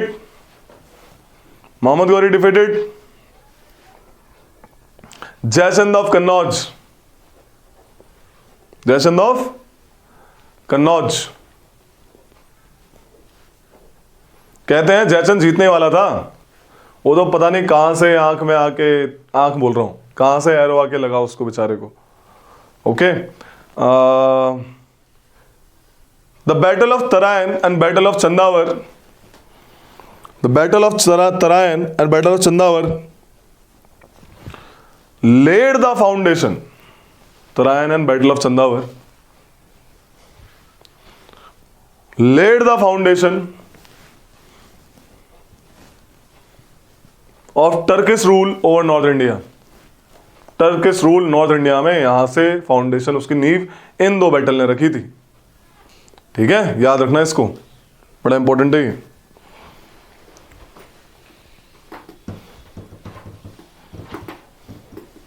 ठीक है। Later Aibak defeated Bhima second, अब तो दिल्ली में राज है, ज्यादा दूर से नहीं आना पड़ रहा, तो बेसिकली थक जाते होंगे ये लोग हैं। Later Qutbuddin Aibak defeated Bhima second, कोई बुड्ढा हो गया, कौन डिफीट कर अकेला थोड़ी ना सेना में आ जाता था। बख्तियार खिलजी, इतना वो कौन सा राजा था, खाना खाता था किलो के हिसाब से, महमूद बेगारा, वो भी गुजरात का ही था। गौरी गया था? कोई था नहीं। हाँ, गौरी गया था इसके बाद, ये दोनों बैटल के बाद वो गजनी चला गया, 15 वापस चले गया। गजनी चला गया और वहां पे अटैक मार रहा है सेंट्रल एशिया में। सेंट्रल एशिया में हारा तो ब्लेसिंग इन डिस्गाइज होगी उसके साथ। वो आया, अब सुन लो। तो सेंट्रल एशिया में जब हारा तो मोहम्मद गजनी को अब खोकार बोले ये तो कमजोर हो गया, चलो लड़ाई करते हैं। पंजाब वाला रूट कब्जे में ले लिया। मोहम्मद गजनी दोबारा से आया मारने के लिए, इनको पिटाई करने के लिए, ठीक है। तो खोकार को दबाया। जब वापस वो इनको मार के गजनी जा रहा था, he was killed by a fanatic in 1206, ठीक है। बाद में इस बंदे ने अपना एम्पायर 2 बंदों में बांट दिया था, याल्दूज एंड कुतुबुद्दीन ऐबक। ओके, ये दोनों स्लेव थे इसके। बताओ, स्लेव को ही दे डाला पूरा एम्पायर। This was a slave. Okay, Yalduz Ghazni को दे दिया था और कुतुबुद्दीन ऐबक को भारत दे दिया था। बोला दोनों यूज करो। ओके, लिखो कि Bakhtiyar Khilji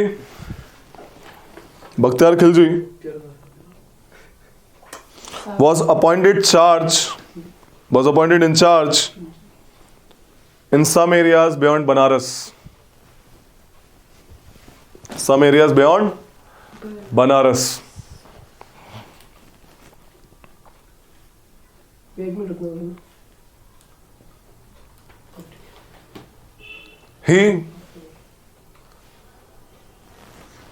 burnt and destroyed Nalanda University, Vikramshila University, and Small university. many of the Buddhist monasteries in Bihar. बोला बुद्धों से सफाया कर देंगे, यहाँ से बुद्धा नहीं जिएंगे, यहाँ मुस्लिम जिएंगे, इस्लाम धर्म रहेगा यहाँ पे, ठीक है। और ये चीज तो क्वेश्चन आता है, भैया बनाई किसने, तोड़ी किसने? तोड़ने वाला ये है बख्तियार खिलजी, मोहम्मद गुरी का बंदा है ये। ही बख्तियार खिलजी विक्रमशिला किसने बनाया? किसने बनाया? धर्मपाल। गुड। हाँ करो। मैं सोच रहा धर्मपाल कहाँ था? धर्मपाला कौन सी डायनेस्टी का है? पाला। पाला डायनेस्टी का है। Who is the founder of Pala dynasty? Gopala. Who is the founder of Rashtrakuta dynasty? Dantidurg. Who is founder of Pratyar? भोजा, मेर भोजा, ठीक है। भोज को तो ऐसे याद रखना है, भोजताल है ना भोपाल में, वो अलग है, नहीं मैंने तो ऐसे याद किया। वो अलग है। ये गुजरात वाले हैं, वो भोजा अलग है, वो भोजा और परमार है। ये तो पालव के भी प्रत्यारा में हैं? हाँ, good, very good, very good, very good. एक महेंद्र पाल है, वही उसी वाली बात कर रहे हो। महिपाल भी है, महेंद्र पाल भी, ठीक है। बख्तियार खिलजी के बारे में लिखवा रहा हूं आगे। He stealthily captured the fort of Nadia in Bengal, नदिया के पार, Nadia in Bengal, and defeated Lakshman Sena, the ruler of Bengal, and defeated Lakshman Sena. Sena dynasty आ गई ना पाला के बाद वहां पे। मात्र 18 बंदों के साथ घुसा था, 18 बंदे। और ये सेना वो तो 18 सुष्मिता सेन वाले सेन डायनेस्टी, समझ रहे हो? 18 बंदों ने पूरी कैपिटल, नदिया से capital like new Delhi captured. Later he shifted his capital to Lakhnauti. Later he shifted his capital in Lakhnauti in North Bihar. Magh rulers of Assam defeated Bkhtiar Khilji. Defeated Magh rulers of Assam. Magh rulers. Defeated him. Magh rulers of Assam defeated नहीं, हराया तो था, हराया तो था ही, खदेड़ दिया था। पूरा हराया था। मांग लो आजाम खोल दिया धागा बख्तियार खिलजी, ठीक है, मस्त तरीके से। मैं कैपिटल कहाँ शिफ्ट किया था? हाँ, कैपिटल कहाँ शिफ्ट किया था? सो लखनौती, लखनौती, लखनौती, LAKHNAUT।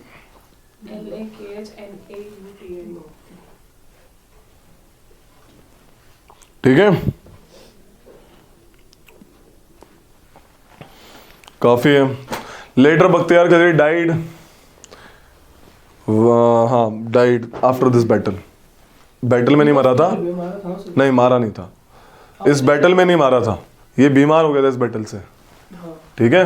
और जब वो बिस्तर पे पड़ा था तो किसी बंदे ने, इसी के बंदे ने मार दिया था, आखिर में ऐसे ही मरते हैं ठीक है। शेरों की मौत होती खराब है, देखिए शेर नहीं, मतलब जो ज्यादा खतरनाक होता है ज्यादा ऐसे आराम से। तो ये टर्किश रूल थे। अभी कल करवाएंगे हम, क्या करवाएंगे टर्किश वालों का, कि इनकी अब डायनेस्टी कैसे इंडिया को ये बनाएंगे, कैसे इंडिया में अपना ये रूल चलाएंगे, इस्लामिक रूल कैसे आएगा। यही टाइम है वो जो इस्लामिक रूल की स्थापना हो रही है धीरे धीरे, ओके।